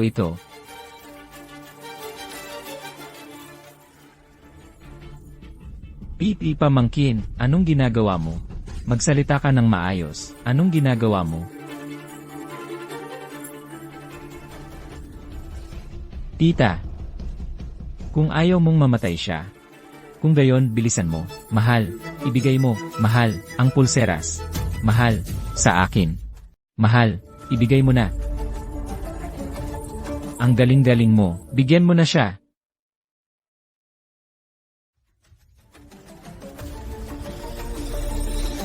Sige na. Sige, barilin mo ako. Kung may lakas ng loob ka, pisilin mo ang gatilyo. Alam ko na. Tungkol kay Liu Qiang. Alam ng buong bayan. Ikaw rin, magaling ang pag-arte mo. Para sa kapatid mo. Para umabot sa ganito. Kahanga-hanga ang dedikasyon mo. Sayang. Nakita ko ang totoo sa ginagawa mo.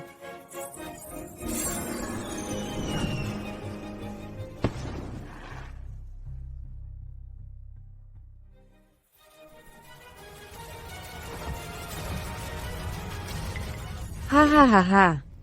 Sa tingin mo takot ako sa laruan mong baril. Ay makakatakot sa akin. Sa tingin mo madali akong matakot. Akala mo madali akong matatakot. Tingnan mo ang sarili mo, hawak-hawak ang baril na parang duwag. Hindi mo nga may patagal ng maayos. At gusto mo pang maging isang hitman. Isang mumurahing kopya lang. Pa. At ikaw, Lin Jianmen, ikaw na walang silbi, at matandang tanga. Ni hindi mo nga alam ang nangyayari, natakot ka na agad, yumuyukod at nagmamakaawa ng ganyan. Tumayo ka. Tumayo ka na.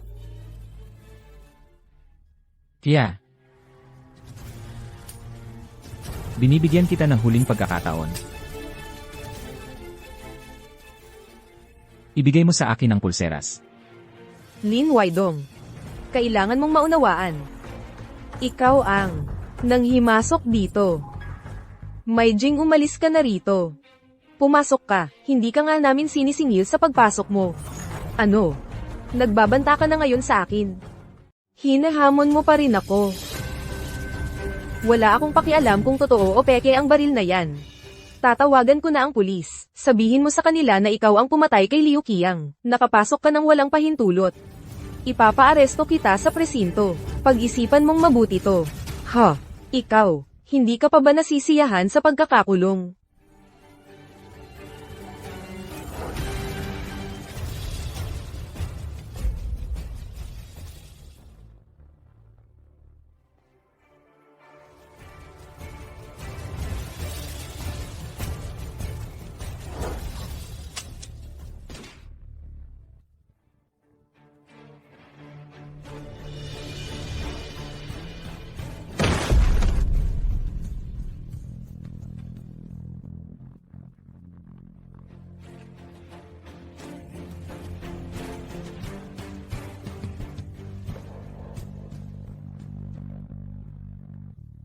Dalawang tigre.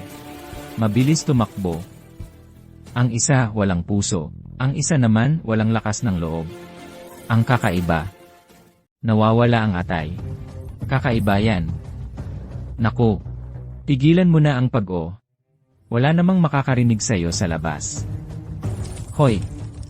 Maiihina ako sa takot. Natatakot ako.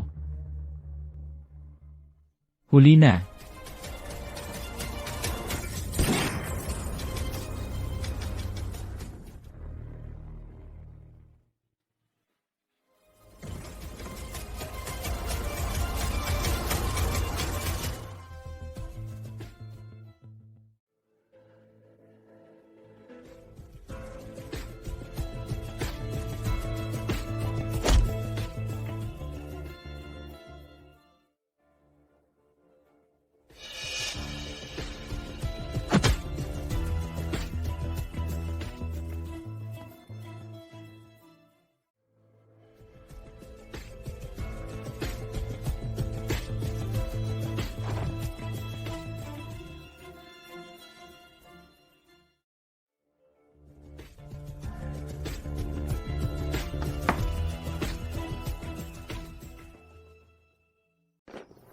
Wow!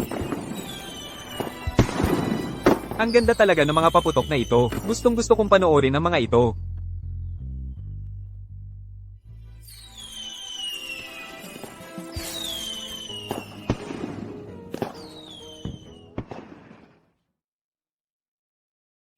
Ang ganda talaga niyan.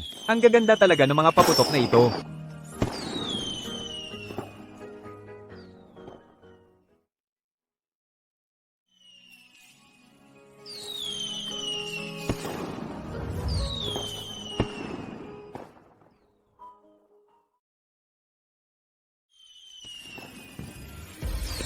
Ang tagal ko nang hindi nakakita nito.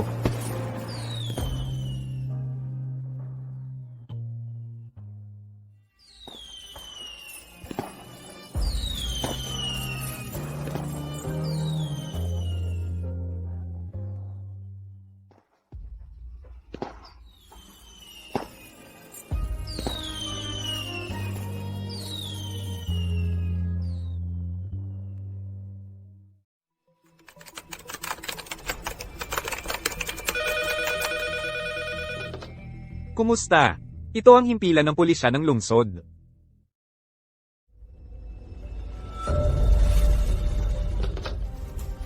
Galaw. Pumunta ka agad sa Barangay Linja. Noong nakaraan, yung suspect sa pamamaril sa noodle shop ng Liuhia Town. May lead na tayo. May lead na tayo.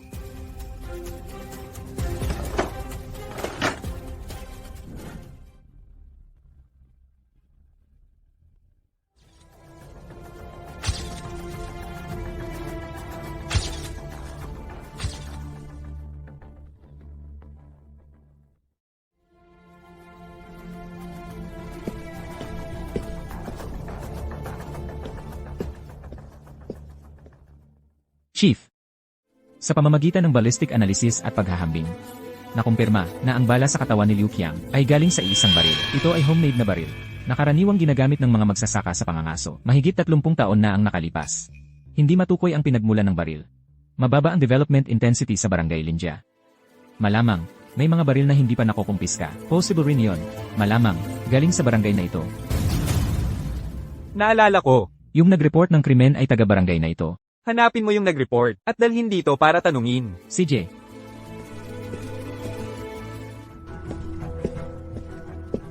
Chief. Ito ay malaking halaga ng pera na nahanap sa bahay ng biktima. May bank book sa loob. Ipinapakita nitong nag-withdraw ng pera ang biktima ngayong araw. Pero ang pumatay ay umalis kaagad pagkatapos siyang patayin. Walang mga bakas ng sapatos o palatandaan ng kaguluhan sa loob. Ang unang motibo ay paghihiganti. Ang kakaiba, ang may-ari ng account sa bank book ay hindi ang biktima, ang mga pangalan ng mag-asawa. Sa pahinang ito, nandoon ang pangalan ng may-ari ng account. Chief, Nadala na dito ang taga-barangay na nag-report ng krimen. ano ang pangalan mo? Ano ang dahilan mo sa pag-uulat nito? Ulitin mo. Ang pangalan ko ay Wang Shi. Galing ako sa Barangay Linja. Yan ba ang pangalan mo? Passbook mo? Oo. Ituloy mo. Tapusin mo ang kwento mo. Tapos ipaliwanag mo tungkol sa passbook. Ang mga namatay ay ang tiyuhin at tiya Hena ng nobye ko. Kagabi, ako at ang nobye ko ay nagpapaputok sa harap ng bahay. Dahil malapit lang ang aming dalawang pamilya. Narinig namin ang dalawang putok. Pumunta kami para tingnan, at doon namin nalaman na pinatay na sila. Ngayon, naiisip ko yung pagbaril kay Liu Qiang. Hindi naman ganun kalaki ang bayang ito. Natakot ako, kaya tumawag ako ng pulis. Ano ang kinalaman ng passbook? Maaga namatay ang mga magulang ng nobye ko. Hiningi nila, kaya ibinigay ko. Ituring na lang na bigay kaya. Anong ginagawa mo dito sa kalagitnaan ng gabi? Hiningi rin nila ang ginto ng nobye ko kaninang umaga. Iniisip ko kung maaari kong makiusap na ibalik niya. Hindi ko sinabi sa nobye ko para hindi siya mag-alala. Nakita mo ba? Kung sino ang bumaril? Nakita ko. Alam ko kung sino. Kagabi, habang pababa ako, nakita ko siyang lumabas ng bahay. May suot siyang baseball cap at may dala siyang baril. Ang pangalan niya ay Lin Waidong. Bayaw ko siya. Ginoong Wang. Totoo ba yan? Hello, pulis siya ng lungsod. Pulis, parang nakita ko lang, yung suspect sa pamamaril na yun. Sinasabi mo, ilang araw na ang nakalipas, pumunta siya sa barbershop ko para magpagupit. Nagtanong-tanong siya kung saan nakatira si Alcalde Leo. Hindi ko siya nakilala noon. Kaya sinabi ko sa kanya ang address ni Alcalde Leo. Ay, hindi ko dapat sinabi yun. Sige, may naaalala ka pang iba? Sabihin mo sa aming opisyal. Pakibigay ang eksaktong lokasyon ng iyong barbershop. Magpapadala ko ng isang opisyal para kunin ang iyong salaysay. Magpadala kagad ng isang unit. Ang ganda talaga ng buhay ni Ginoong Liu. Kumakain sa mamahaling restoran o nakikipagkita sa kabit sa mga club. Ang mga galaw niya ay eksaktong kapareho ng kanyang anak na si Liu Qiang, kaya pala magkamag-anak. Ang isang lalaki na namumuhay ng ganyan kalavish ay tiyak na may masamang ginagawa. Dapat nating i-report ito at siyasating mabuti. Nakuha na. Tawagan ko na kaagad, 2 tagumpay ng isang bagsakan. Nakausap ko ang mga tao sa istasyon. Ipapasa namin ang mga nakunan mamaya. Pagkatapos, maaari naming i-file ang kaso sa City Bureau. Pero may problema, boss. Ilang araw na naming sinusundan siya. Wala naming nakikitang ibang gumagawa ng hakbang sa kanya. Maliban sa amin, at sa aming surveillance team.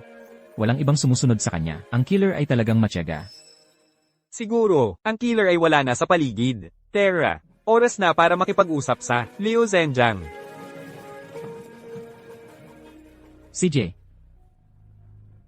Hoy, sandali lang. City Bureau Police Captain. Ikaw ba si Liu Degi? Ako nga, ano ang tungkol dito? Hindi maganda mag-usap dito. Pumunta tayo sa ibang lugar. CJ, ano ang gusto mo? May tip na natanggap kami na, isang potensyal na suspect. Nakita kung saan ka nakatira, nagtatago sa paligid mo. Kamakailan lang, nakita mo ang kahit sino na kainahinala. Ang lalaki ay maaaring patay na. Hindi dapat siya malink sa akin. Wala. Gilio, maging seryoso po kayo. Ang suspect na iyon ay may kinalaman sa pagkamatay ng anak mo. Malamang na ang buong pamilya mo ang pinag-iinitan. May mga kaaway ka ba? Sabi ko wala at ibig kong sabihin wala talaga. Pinatay ang anak ko. Akala mo ba hindi ako galit? Kung lumitaw siya, sa palagay mo hindi ko siya makikilala. Bantayan mo ang tono mo. Ayos lang ang ugali ko. Nagbibiro ka ba, Hep? Nakakatuwa. Ang pumatay sa anak ko ay malaya pa. Ngayon, nandito kayo para tanungin ang matanda niya. Ano, akala mo ako ang gumawa? Ginagawa namin ito para sa iyong kaligtasan. Gilio, makipagtulungan po kayo. Lenny, magtanong-tanong kayo sa bayan. Tanungin niyo kung sino-sino. Alam ng lahat kung saan ako nakatira. Anong klaseng clue yon? Bukod pa riyan, ang mga driver ko at bodyguards ay pawang mga magagaling na manlalaban. Subukan niyang gumawa ng kung ano. Gilio, malubha itong usapin. Iminumungkahi namin na kapag nahuli ninyo ang pumatay, isuko ninyo siya sa pulisya. Humaharap kami sa mga kaso. Kailangan ding sumunod sa legal na proseso bilang isang public official. Alam mo dapat. Lenny, umalis ka, umalis ka. Bumalik ka kapag nahuli niyo na ang pumatay. Wala kayong silbi. Ang tagal na. Sabihin mo sa mga tao na umatras na, huwag nang sayangin ang mga resources ng pulisya. Opo. Pagkatapos kong ubusin itong bote ng alak, ituring mo na lang na pamamaalam ko. Tulong.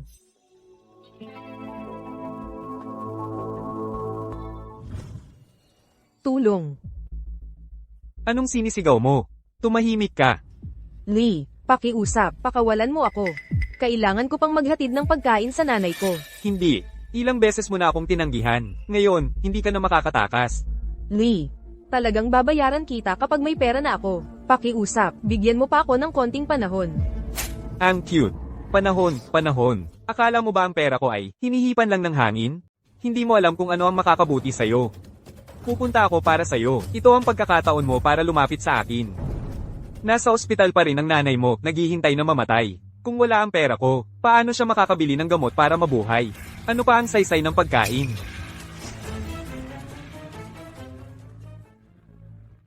Mag-isip ka ng maayos. Para mas kaunti ang paghihirap mo.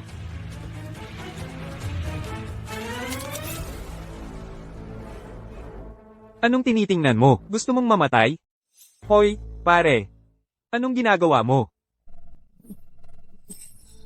Ang cute. Isa pang mahina. Sinira ang mga plano ko. Guguluhin kita. Kung alam mo ang makakabuti sa'yo, umalis ka na. Magkano ang utang niya sa'yo? Ano? Sobra kang nanood ng TV. Gusto mong maging bayani? Magkano ang utang niya sa'yo? Eh ano naman? Kabit mo ba siya? Hindi ganoon. Hindi ko siya kilala. Hoy, ikaw, umalis ka na. Narinig mo yan? Hindi kanya kilala. Pero kung gusto mong bayaran ang utang niya, okay lang din. 30,000. Meron ka ba? Magbayad ka o umalis ka. Kuya Lee, ako, kailan ba ako ng utang ng ganyan kalaki? Ito ay usapang lalaki. Huwag kang makialam. Umutang ka sa akin tapos ayaw mong magbayad ng interes? Akala mo ba santo ako?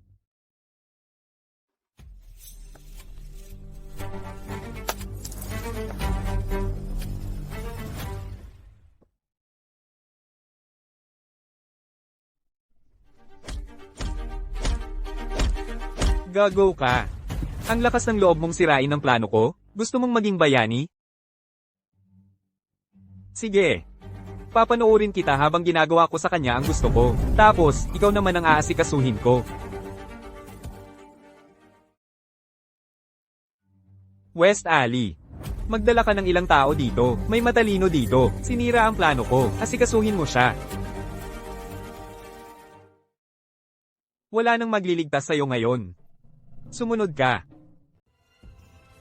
Ay, tulong. Ay, huwag kang lumapit pa. Tulong. Lin Weidong. May isang bala pa, para sa'yo. Gusto mo pa bang mamuhay, sa ganitong madilim at walang pag-asa?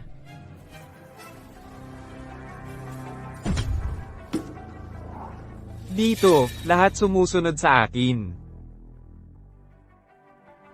Bakit hindi ka sumusunod? Sir, hindi ako sumusunod sa kalbo.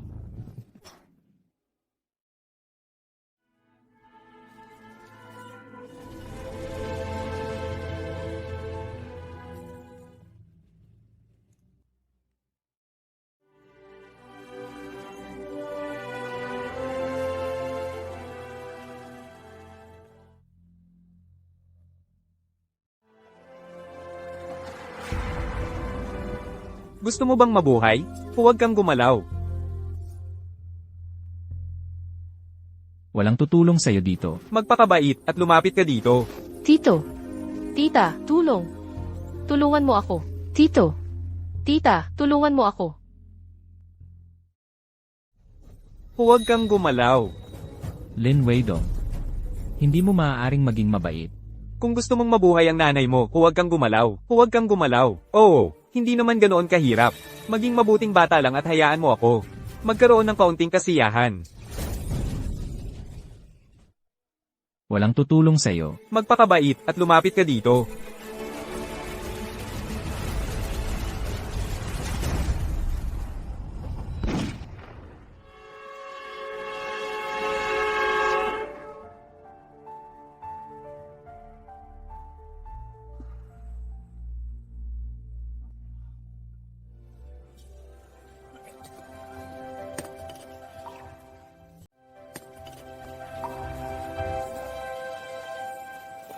Huwag kang matakot.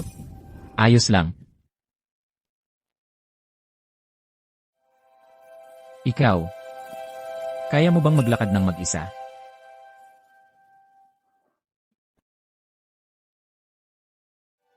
Para sa nanay mo. Kumuha ka pa ng pagkain.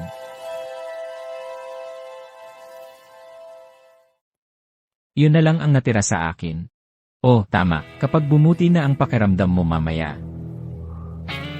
Tandaan mo ang mukha ko. Tandaan mong tumawag ng pulis.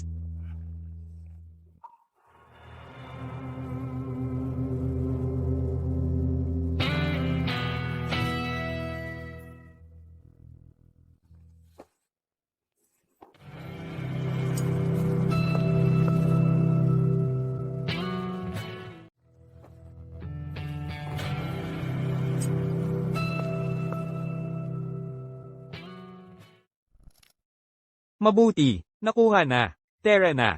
May nangyaring panibagong pamamaril sa bayan. Si Liu ba ito? Hindi, isang bystander.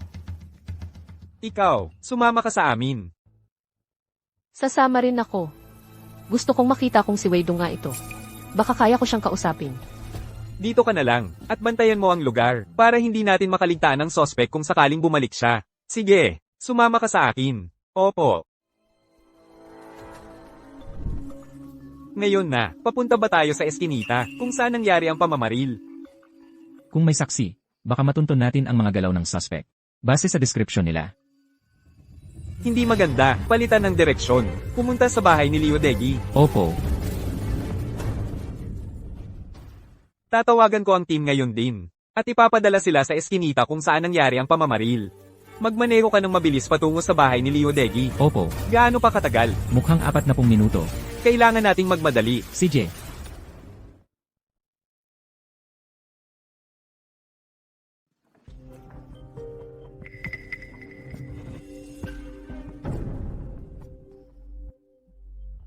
Sino ka? Hindi ba sinabi ko, napupunta ako para sa'yo?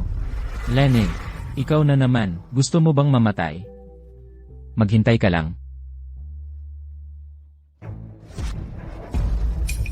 Matagal na tayong hindi nagkita. Liu, bakit napaka-formal? Hindi pa ako nagpapasalamat ng maayos sa'yo.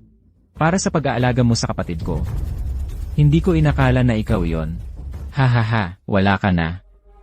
Ang pag-aalaga sa kapatid mo, ang pinakamababa kong ginawa. Hahaha. Sa huli, gusto ng anak ko siya. Gusto ko rin siya. Ikaw pala ang lahat. Ikaw ang pumatay sa anak ko. Ngayon mo lang nalaman yon? Huli na. Inalagaan ko ang kapatid mo para sa'yo, at ito ang pasasalamat mo sa akin. Xiao Detsi. Talagang hindi ka man lang kumikibit ng mata kapag nagsisinungaling ka. Alam mo nang eksakto kung anong kalagayan ng kapatid ko ngayon. Ha, noon. Yung operasyon niya, nagsinungaling ka rin sa akin tungkol doon, hindi ba? Lenny, ano naman, anak ko, hindi naman siya pinagmalupitan. Gagantihan kita, ng buhay mo para sa anak ko.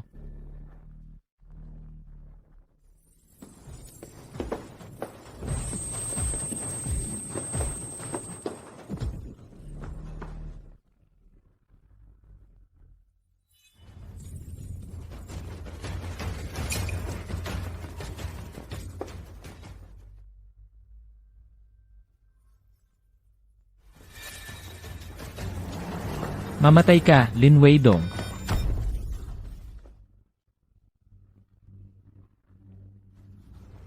Ang dapat mamatay ay ikaw. Alam mo kung bakit hindi ka makapaputok. Noon, hindi mo ba napanood sa mga pelikula? Bago ka magpaputok, kailangan mo munang i-rock ang slide. Lin Weidong, wala ka nang matatakbuhan. Ay lapag mo ang baril. Pwede pa nating pag-usapan ng pagluluwag. Umatras kayo. Ay lapag mo ang baril. Pwede pa kitang pagbigyan. Lahat umatras ng 10 hakbang. Halika rito. Lumuhod ka. Aray, ano ba naman? Nakikiusap ako sa'yo. Pag-usapan na lang natin ito. Pera ang gusto mo, di ba? Pera. Kasing dami ng gusto mo, meron ako. Ibibigay ko lahat sa'yo. Noon, ako ang nagkamali. Babayaran ko ngayon. Aalagaan ko ang kapatid mo. Ang pinakamagagaling na doktor sa lungsod. Ang pinakamagaling talaga. Tumahimik ka. Liu Dege, ano lakas ng loob mong banggitin yan? Dahil sa'yo, ang anak ko, 10 taon sa bilangguan para sa krimeng hindi niya ginawa. Nangako kang pagagalingin ang kapatid kong babae. Pero anong nangyari? Ang kapatid ko ay sinira mo. Ngayon, namamatay na ang kapatid ko. At mamamatay na rin ako. Anong silbi nitong pera? Anong pakinabang nito ngayon? Sa ngayon, sino pa ng katatakutan ko? Lin Weidong, kung totoo ang sinasabi mo, pwedeng magsumbong ka. At magharap ng ebidensya. Huli na. Weidong, ano nang ibig mong sabihin sa sinasabi mo? 8. Cancer sa baga. Malala na. Hindi na siya magtatagal. Bakit? Ano nang kasalanan ng pamilya natin para abutin tayo nito? Laging sa pinakamahinang bahagi ng lubid ito napuputol. Weidong, 8. Huwag kang lalapit. Huwag kang lalapit pa. CJ, hindi ako lalapit. Huwag mo ring sisihin si Lawang. Natakot lang si Lawang na maligaw ako ng landas. Kaya, ginawa niya yon sa sariling kamag-anak. Mula ngayon, kailangan mong mabuhay ng maayos. Mabuhay ng maayos kasama niya. Magtulungan kayong magpatuloy. Mula ngayon, ingatan mo ng mabuti ang sarili mo. Alagaan mo siya ng mabuti at mabuhay kayo ng maayos. Okay. Dongzi, Tama na yan. Alagaan mo ng mabuti ang ate ko. Lin Weidong, kung ibababa mo lang ang baril, at susuko, magpakumbaba ka. Isasaalang-alang ko ang sitwasyon mo. At susubukan kong makakuha para sa'yo, ng kahabagan. Lene, ayokong bumalik sa bilangguan. Hahabagan, anong mapapala ko roon? Hindi mo kailangang maghangad ng kamatayan. Lahat ay mayroon pang puwang para sa usapan. Kung ibababa mo ang baril, kami ay para sa iyo at sa kapatid mo.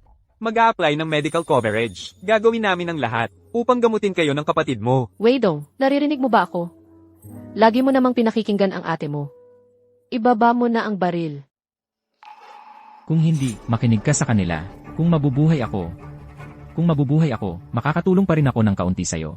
Pangako, sa pagkakataong ito, tiyak kong, hahaha. Liu Dege, hindi ako narito para makipagnegosyo sa'yo. Narito ako upang magbayaran na tayo. Muli, ang taong ito, ang nakakasira. Huwag kang mag-alala. Ang kaso ni Liu Dege ng pangungurakot ay naisumite na sa kagawaran ng lungsod. Ang kagawaran ng lungsod ay nagsimula na ng investigasyon. Siya, si Liu Dege, ay tiyak na mapaparusahan, at ang namatay na si Liu Qiang ay dahil din sa paglahok sa mga krimen ay mabubunyag. Sila ay maaaring lahat maparusahan. Kayo, bakit kailangan lagi kayong umihi? Ang yaman-yaman ninyo. Gastusan niyo ang sarili ninyo at bumili kayo ng lampin. Ang sinabi mo ay pawang totoo. Pangako ko. Ako ang kapitan ng pulisya ng lungsod. Ang mga salita ko ay masasaksihan ng lahat ng narito ngayon. Maaari silang magpatotoo. Noon, nagreklamo rin ako sa pulisya. Ngunit, si Li Jinhua dahil sa presinto ay may kapatid. Sabi magsasaka lang ako. Sabi hindi ako marunong magbasa. At hindi ako pinagbigyan ng reklamo. Ang kapabayaan ng mga auxiliary police sa mababang antas. Kung talagang tulad ng sinabi mo, kami rin ay magpapatuloy sa pagpapalis at investigasyon at parusa. Weidong, makinig ka sa pulis. Gusto kong mabuhay ka. Kakalabas mo lang. Li Weidong, bakit mo binaril? Sina Li Jinhua at Lin Jianmen, pwede ka namang pumunta sa Petitions Bureau ng county para magreklamo. Karapat dapat silang mamatay. Lin Waidong, anumang klaseng galit man yan, hindi dapat mangibabaw sa karapatan sa buhay ng iba. Ayaw ko sanang gumamit ng ganitong matinding paraan para malutas ito, pero pinapanood lang nila ang kapatid kong mamamatay. At pinilit siyang ipagbili ang bahay at lupa. CJ, ipinagbili ko na sa inyo na ang bahay, pero ang mga gamit sa loob ay sa amin, di ba? Ang kapatid ko, ang gusto lang ay yung mga walang kwentang gamit sa loob, at ang mga alaala ng nanay namin. Tumanggi sila. Humingi ng 20,000 bilang bayad para makapasok, at 80,000 pa para sa imbakan. Kung hindi kami magbabayad, isasakdal nila ang kapatid ko, isakdal siya sa pagpasok ng walang pahintulot, at tatawag ng pulis. Pinipilit ang kapatid ko, na may sakit sa bato, na makulong. Anong magagawa ko? May puso ako. May konsensya ako, at may damdamin ako. Wala na ang tahanan ko, wala na ang mga magulang ko. Kanino ako lalapit? Weidong, nakuha na ni Zuzi. Alam niya ang nararamdaman mo. Gusto lang naming mabawi ang mga gamit namin. Lahat ng gusto niya ay nabawi na. Kailangan mong gumaling. Yun ang huling hiling niya. Paano naman yung bystander na binaril mo? Siguro, nagpakabida lang ako. Sa totoo lang, nung araw na yon, yun ang huling pagkakataon na nagkita kami ng kapatid ko. Gusto ko lang sanang manood ng fireworks kasama siya kahit huling beses na. Yung bystander na binaril mo, ano ang kasalanan niya? Pasensya na. Ayoko sanang makita mo ako sa ganitong kalagayan. Ang pagpatay sa isang bystander ay napilitan ka rin? Ang pagpatay kina Lin Jianmen at asawa niya at kay Liu Qiang. Maiintindihan ko pa yon. Pero ang pagpatay sa isang inosenteng bystander ay napilitan ka rin? Malamang, hindi ka dumaan sa eskinita at dumiretso ka rito, di ba? Kaya pala. Mga opisyal, nakikiusap ako sa inyo. Ang kapatid ko ay hindi papatay ng walang dahilan. Yung huling bala ay para sana sa sarili ko. Gusto kong patayin si Liu Degi. At pagkatapos ay magpakamatay. Hindi ko inasahan na may mangyayaring ganoon sa gitna. Hindi ko sinasadya na magpakabayani. Pero nang makita ko yung babae, naalala ko ang kapatid ko. Naalala ko kung paano binuli ng si Liu Qiang ang kapatid kong babae. Dapat may mga CCTV sa lugar na yon. Kung totoo ang sinasabi mo, makukulong din sila. Base sa tono ng lalaking yon. Malamang isa siyang loan shark. Kung gusto mong iligtas ang babaeng yon, kinuha ko ang cellphone ng matabang yon at ibinigay sa babae. Kung gusto mo siyang iligtas, nandyan lahat ng ebidensya. Liu Waidong, ang lakas ng loob mo at matalino ka. Sayang lang, napunta ka sa maling landas. Ano naman, mamamatay na rin naman ako. Naisip ko palagi akong bumaril para sa sarili ko, para sa huling putok ko. Gusto kong para sa iba ang huling putok ko. Hindi ko alam kung matutulungan ko siya, pero ito na lang ang kaya kong gawin. Hindi ko na natulungan ang kapatid ko, pero sa tingin ko natulungan ko siya. Ang tao ay hindi kahoy o damo, kaya sino ang walang damdamin? Lin Waidong, ibaba mo ang baril. Bilang kapitan ng pulis, ako ay nangangako na talagang lilinisin ko ang pangalan mo. CJ, ako at ang aking kapatid na babae ay parehong lubos na nagtitiwala sa'yo. Halika, Xiao Dezi. Ikaw naman ang magsasalita, di ba? Sabihin mo sa amin ang nangyari 10 taon na ang nakalipas. Ako, gusto mo pa ring bayaran ang talent fee mo, yan ba? CJ, babayaran kita ngayon din. Huwag, ako na ang magsasalita, ako na. Mga 10 taon na ang nakalipas. Nasa nightclub ang anak ko. Hindi sinasadyang sumobra siya. Aksidente niyang pinatay ang isang babae. Maagang namatay ang aking asawa. Siya ang aking nag-iisang anak na lalaki. Sa labas, ang aking kirida ay hindi rin maaaring magkaanak. Noong panahong iyon, nakita ni Lin Weidong ang aking anak na pumasok sa nightclub ng mag-isa. Natakot ako na isisiwalat niya sa iba. Kaya sinabi ko kay Lin Weidong na basta't siya ang mananagot para sa aking anak. Ako ang magbabayad para sa kanyang kapatid na babae na si Lin Sinner sa paggamot. CJ, kasalanan ng anak kong malibog. Sinaptan niya ng hindi sinasadya si Lin Sinner. Anak mo, hindi sinasadya. Anong aksidente? Ikaw? Aksidente rin ba yon? Nagkamali ako. Paumanhin, tulong. Alam mong nagkamali ka, di ba? Alam mong mamamatay ka na. Lin Waidong. Lahat ng sinabi mo, Narinig lahat ng hepe namin. At ipinagbili niya sa akin na sabihin sa'yo, lahat ng ebidensya ng katiwalian ni Liodegi. At ang mga krimen na ginawa ni Liu Qiang. Sundin namin ang mga pahayag mo, para kunin ang katumbas na ebidensya. 10 taon na ang nakalipas bukod sa'yo, may iba pang nagsumite ng ulat. Ay lapag ang baril. Ibabaliktad namin ang kaso mo. Dapat kang maniwala. Sa batas at hustisya, ay laging magkasama. Sa pag-imbestiga sa katiwalian ni Liodegi, nalaman namin na noong panahong iyon. Pinagtakpan mo ang anak niya, ang pangunahing ebidensya na nagpakulong sa'yo. Alam mo ba kung ano ang batas? At kung ano ang hustisya? Nahanap ko ang sagot sa isang libro. Ang batas ay mata sa mata. Utang ay dapat bayaran. Bayaran mo ang utang mo. Iyon lang ang patas. Pero ang hustisya, kasing labo ng pilosopiya. Tanging ang pilosopiya lang ang makakapagpatawad sa akin. Pero ang lipunan natin ay hindi nagpapahintulot sa mga nasa labas ng batas. Mali ang mali. Gagawin ko ang lahat ng makakaya ko, kasama ang kapatid mo, at ang mga kasamahan natin sa istasyon. Lilinisin natin ang pangalan niya. Ziner, naririnig mo ba ako? Paano naman ang ebidensya ng tiyo at tiya mo? Sa lahat ng mga taong iyon, pinilit nila ang kapatid kong pumirma sa maraming kontrata. Pwede mong isaliksik ang bahay nila. Tingnan mo sa paligid. Lahat iyon ay para sa 10,000. Pinipilit siyang ibenta ang 30 ektarya. At saka, niloko nila si Old Wang para makuha ang ginto niya. Dinala sa bayan para ipapalit sa pera. Pwede kang magtanong-tanong sa bayan. Iilan lang ang tindahan ng ginto doon. Ngayon, ibaba mo na ba ang baril? Sir, alam kong kinakausap mo ako para bumaba ang gwardiya ko, pero hindi ka na pwedeng lumapit pa. Umatras ka. Salamat. Kung hindi, mamamatay siya. Ang ipinangako ko sa'yo ay tapat. Sayang lang. Huli ko nang na-realize. Para sa mga katulad naming taga-probinsya, kapag may hawak na kaming baril, saka lang kami napapansin. Sa tuwing pumapatay ako, hindi ako makatulog. Gising ako buong gabi-gabi. Kahit makatulog man ako, may mga bangungot akong napakahaba at nakakatakot. Kaya natatakot akong matulog. Ang magagawa ko na lang ay bantayan ang bawat kilos ni Liu Degwei. Weidong, alam ng ate. Ginawa mo ang lahat ng ito para sa akin. Ziner, huwag. Ate, huwag. Wang, huwag kang lalapit. Pakawalan mo si Liu Degi. Ihulog mo ang baril. Hayaan mo siyang harapin ang hustisya. Huwag mong palalain ang sitwasyon. Kapatid, Kung alam ko lang, dapat noon pa ako namatay. Hindi sana ako naging pabigat sa iyo. Na napilitan kang magdala ng bigat ng lahat ng pagpatay na iyon. kapatid, hindi totoo yon. Nang ako ay makalaya sa bilangguan at makuha ang 5 balang iyon, alam ko na ang kailangan kong gawin, walang ibang sangkot. Pinagsisisihan ko lang na hindi ako kumilos ng mas maaga, na hinayaan kitang magdusa sa ilalim ni Liu Qiang ng napakatagal.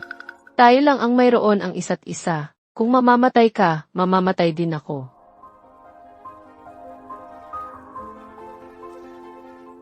Sana ang buhay ko ay makapagpalinis ng iyong pangalan. Kapatid,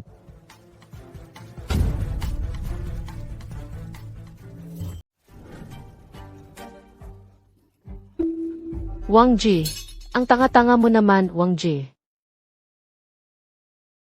Ayos lang ako, Ziner. Sinabi mong habang buhay kang sasama sa akin. Anong gagawin ko kung mawawala ka? Pasensya na. Hindi ako karapat-dapat sa pagtrato mo sa akin. Karapat-dapat ka. Paano naman hindi? Magkasama na tayo mula pa noong bata tayo, noong nag-aaral pa tayo. Naisip ko lang. Ang sarap siguro kung maipakasal ako sa'yo.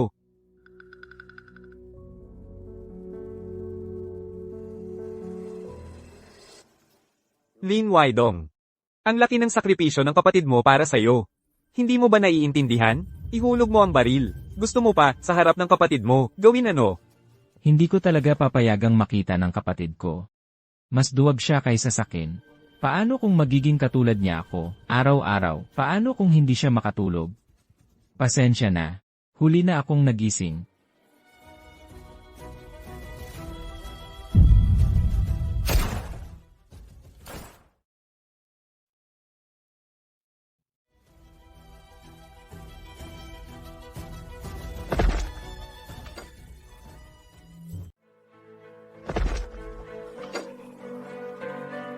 Huwag. Weidong. Kailangan namin ng ambulansya sa Luyuan Community. Wado. Wado. Jai, tumigil ka sa pagtingin, magkakaroon ka ng bangungot. Simula ngayon, kailangan mong magsama ng maayos. Kung maglakas loob ka, naapihin ang kapatid ko, sasabog ko ang mga bintana mo. Wado. Jai, Domsi, awitin mo ako ng isang kanta. Noong bata pa tayo, 2 tigre. Hindi ka umaawit, edi ako ang aawit para sa'yo. 2.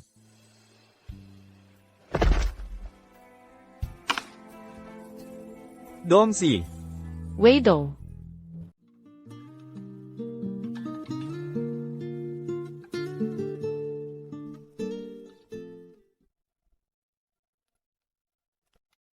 ang kaso ng pamamaril at pagpatay sa Liu Family Town ay natapos na. Ang mga nasawi, sina Li Jinhua at Lin Jianmen, ay nahatulan dahil sa sapilitang pag-agaw ng ari-arian ng iba. Sila ay nagtulungan sa mga ilegal na gawain. Sila ay gumawa ng sinadyang pananakit. Maraming krimen ang pinagsama-sama para sa sentensya. Sila ay sentensyado ng kamatayan. Ang nasawing si Liu Qiang ay nambuli sa isang babae na ikinamatay nito. Siya ay gumawa ng krimen. Siya ay sentensyado ng kamatayan. Ang kanyang amang si Liu Degi ay inabuso ang kanyang kapangyarihan. Siya ay tuwali at pamaalya sa hustisya. Inayos niya na may ibang pumalit sa kanyang anak na si Liu Qiang sa bilangguan. Siya ay gumawa ng krimen ng pagbaluktot ng batas para sa pansariling kapakinabangan, pag-abuso sa kapangyarihan at pagtatakip sa kriminal. Maraming krimen ang pinagsama-sama para sa sentensya. Wado, huwag kang mag-alala. Patay na sila. Nakatanggap din sila ng nararapat na sentensya. Ikaw naman ay nakatanggap na rin ng iyong parusa. Sana lang, sa iyong susunod na buhay, makakatayo ka ng matuwid at may dignidad. Maging isang mabuting tao na hindi naaapi.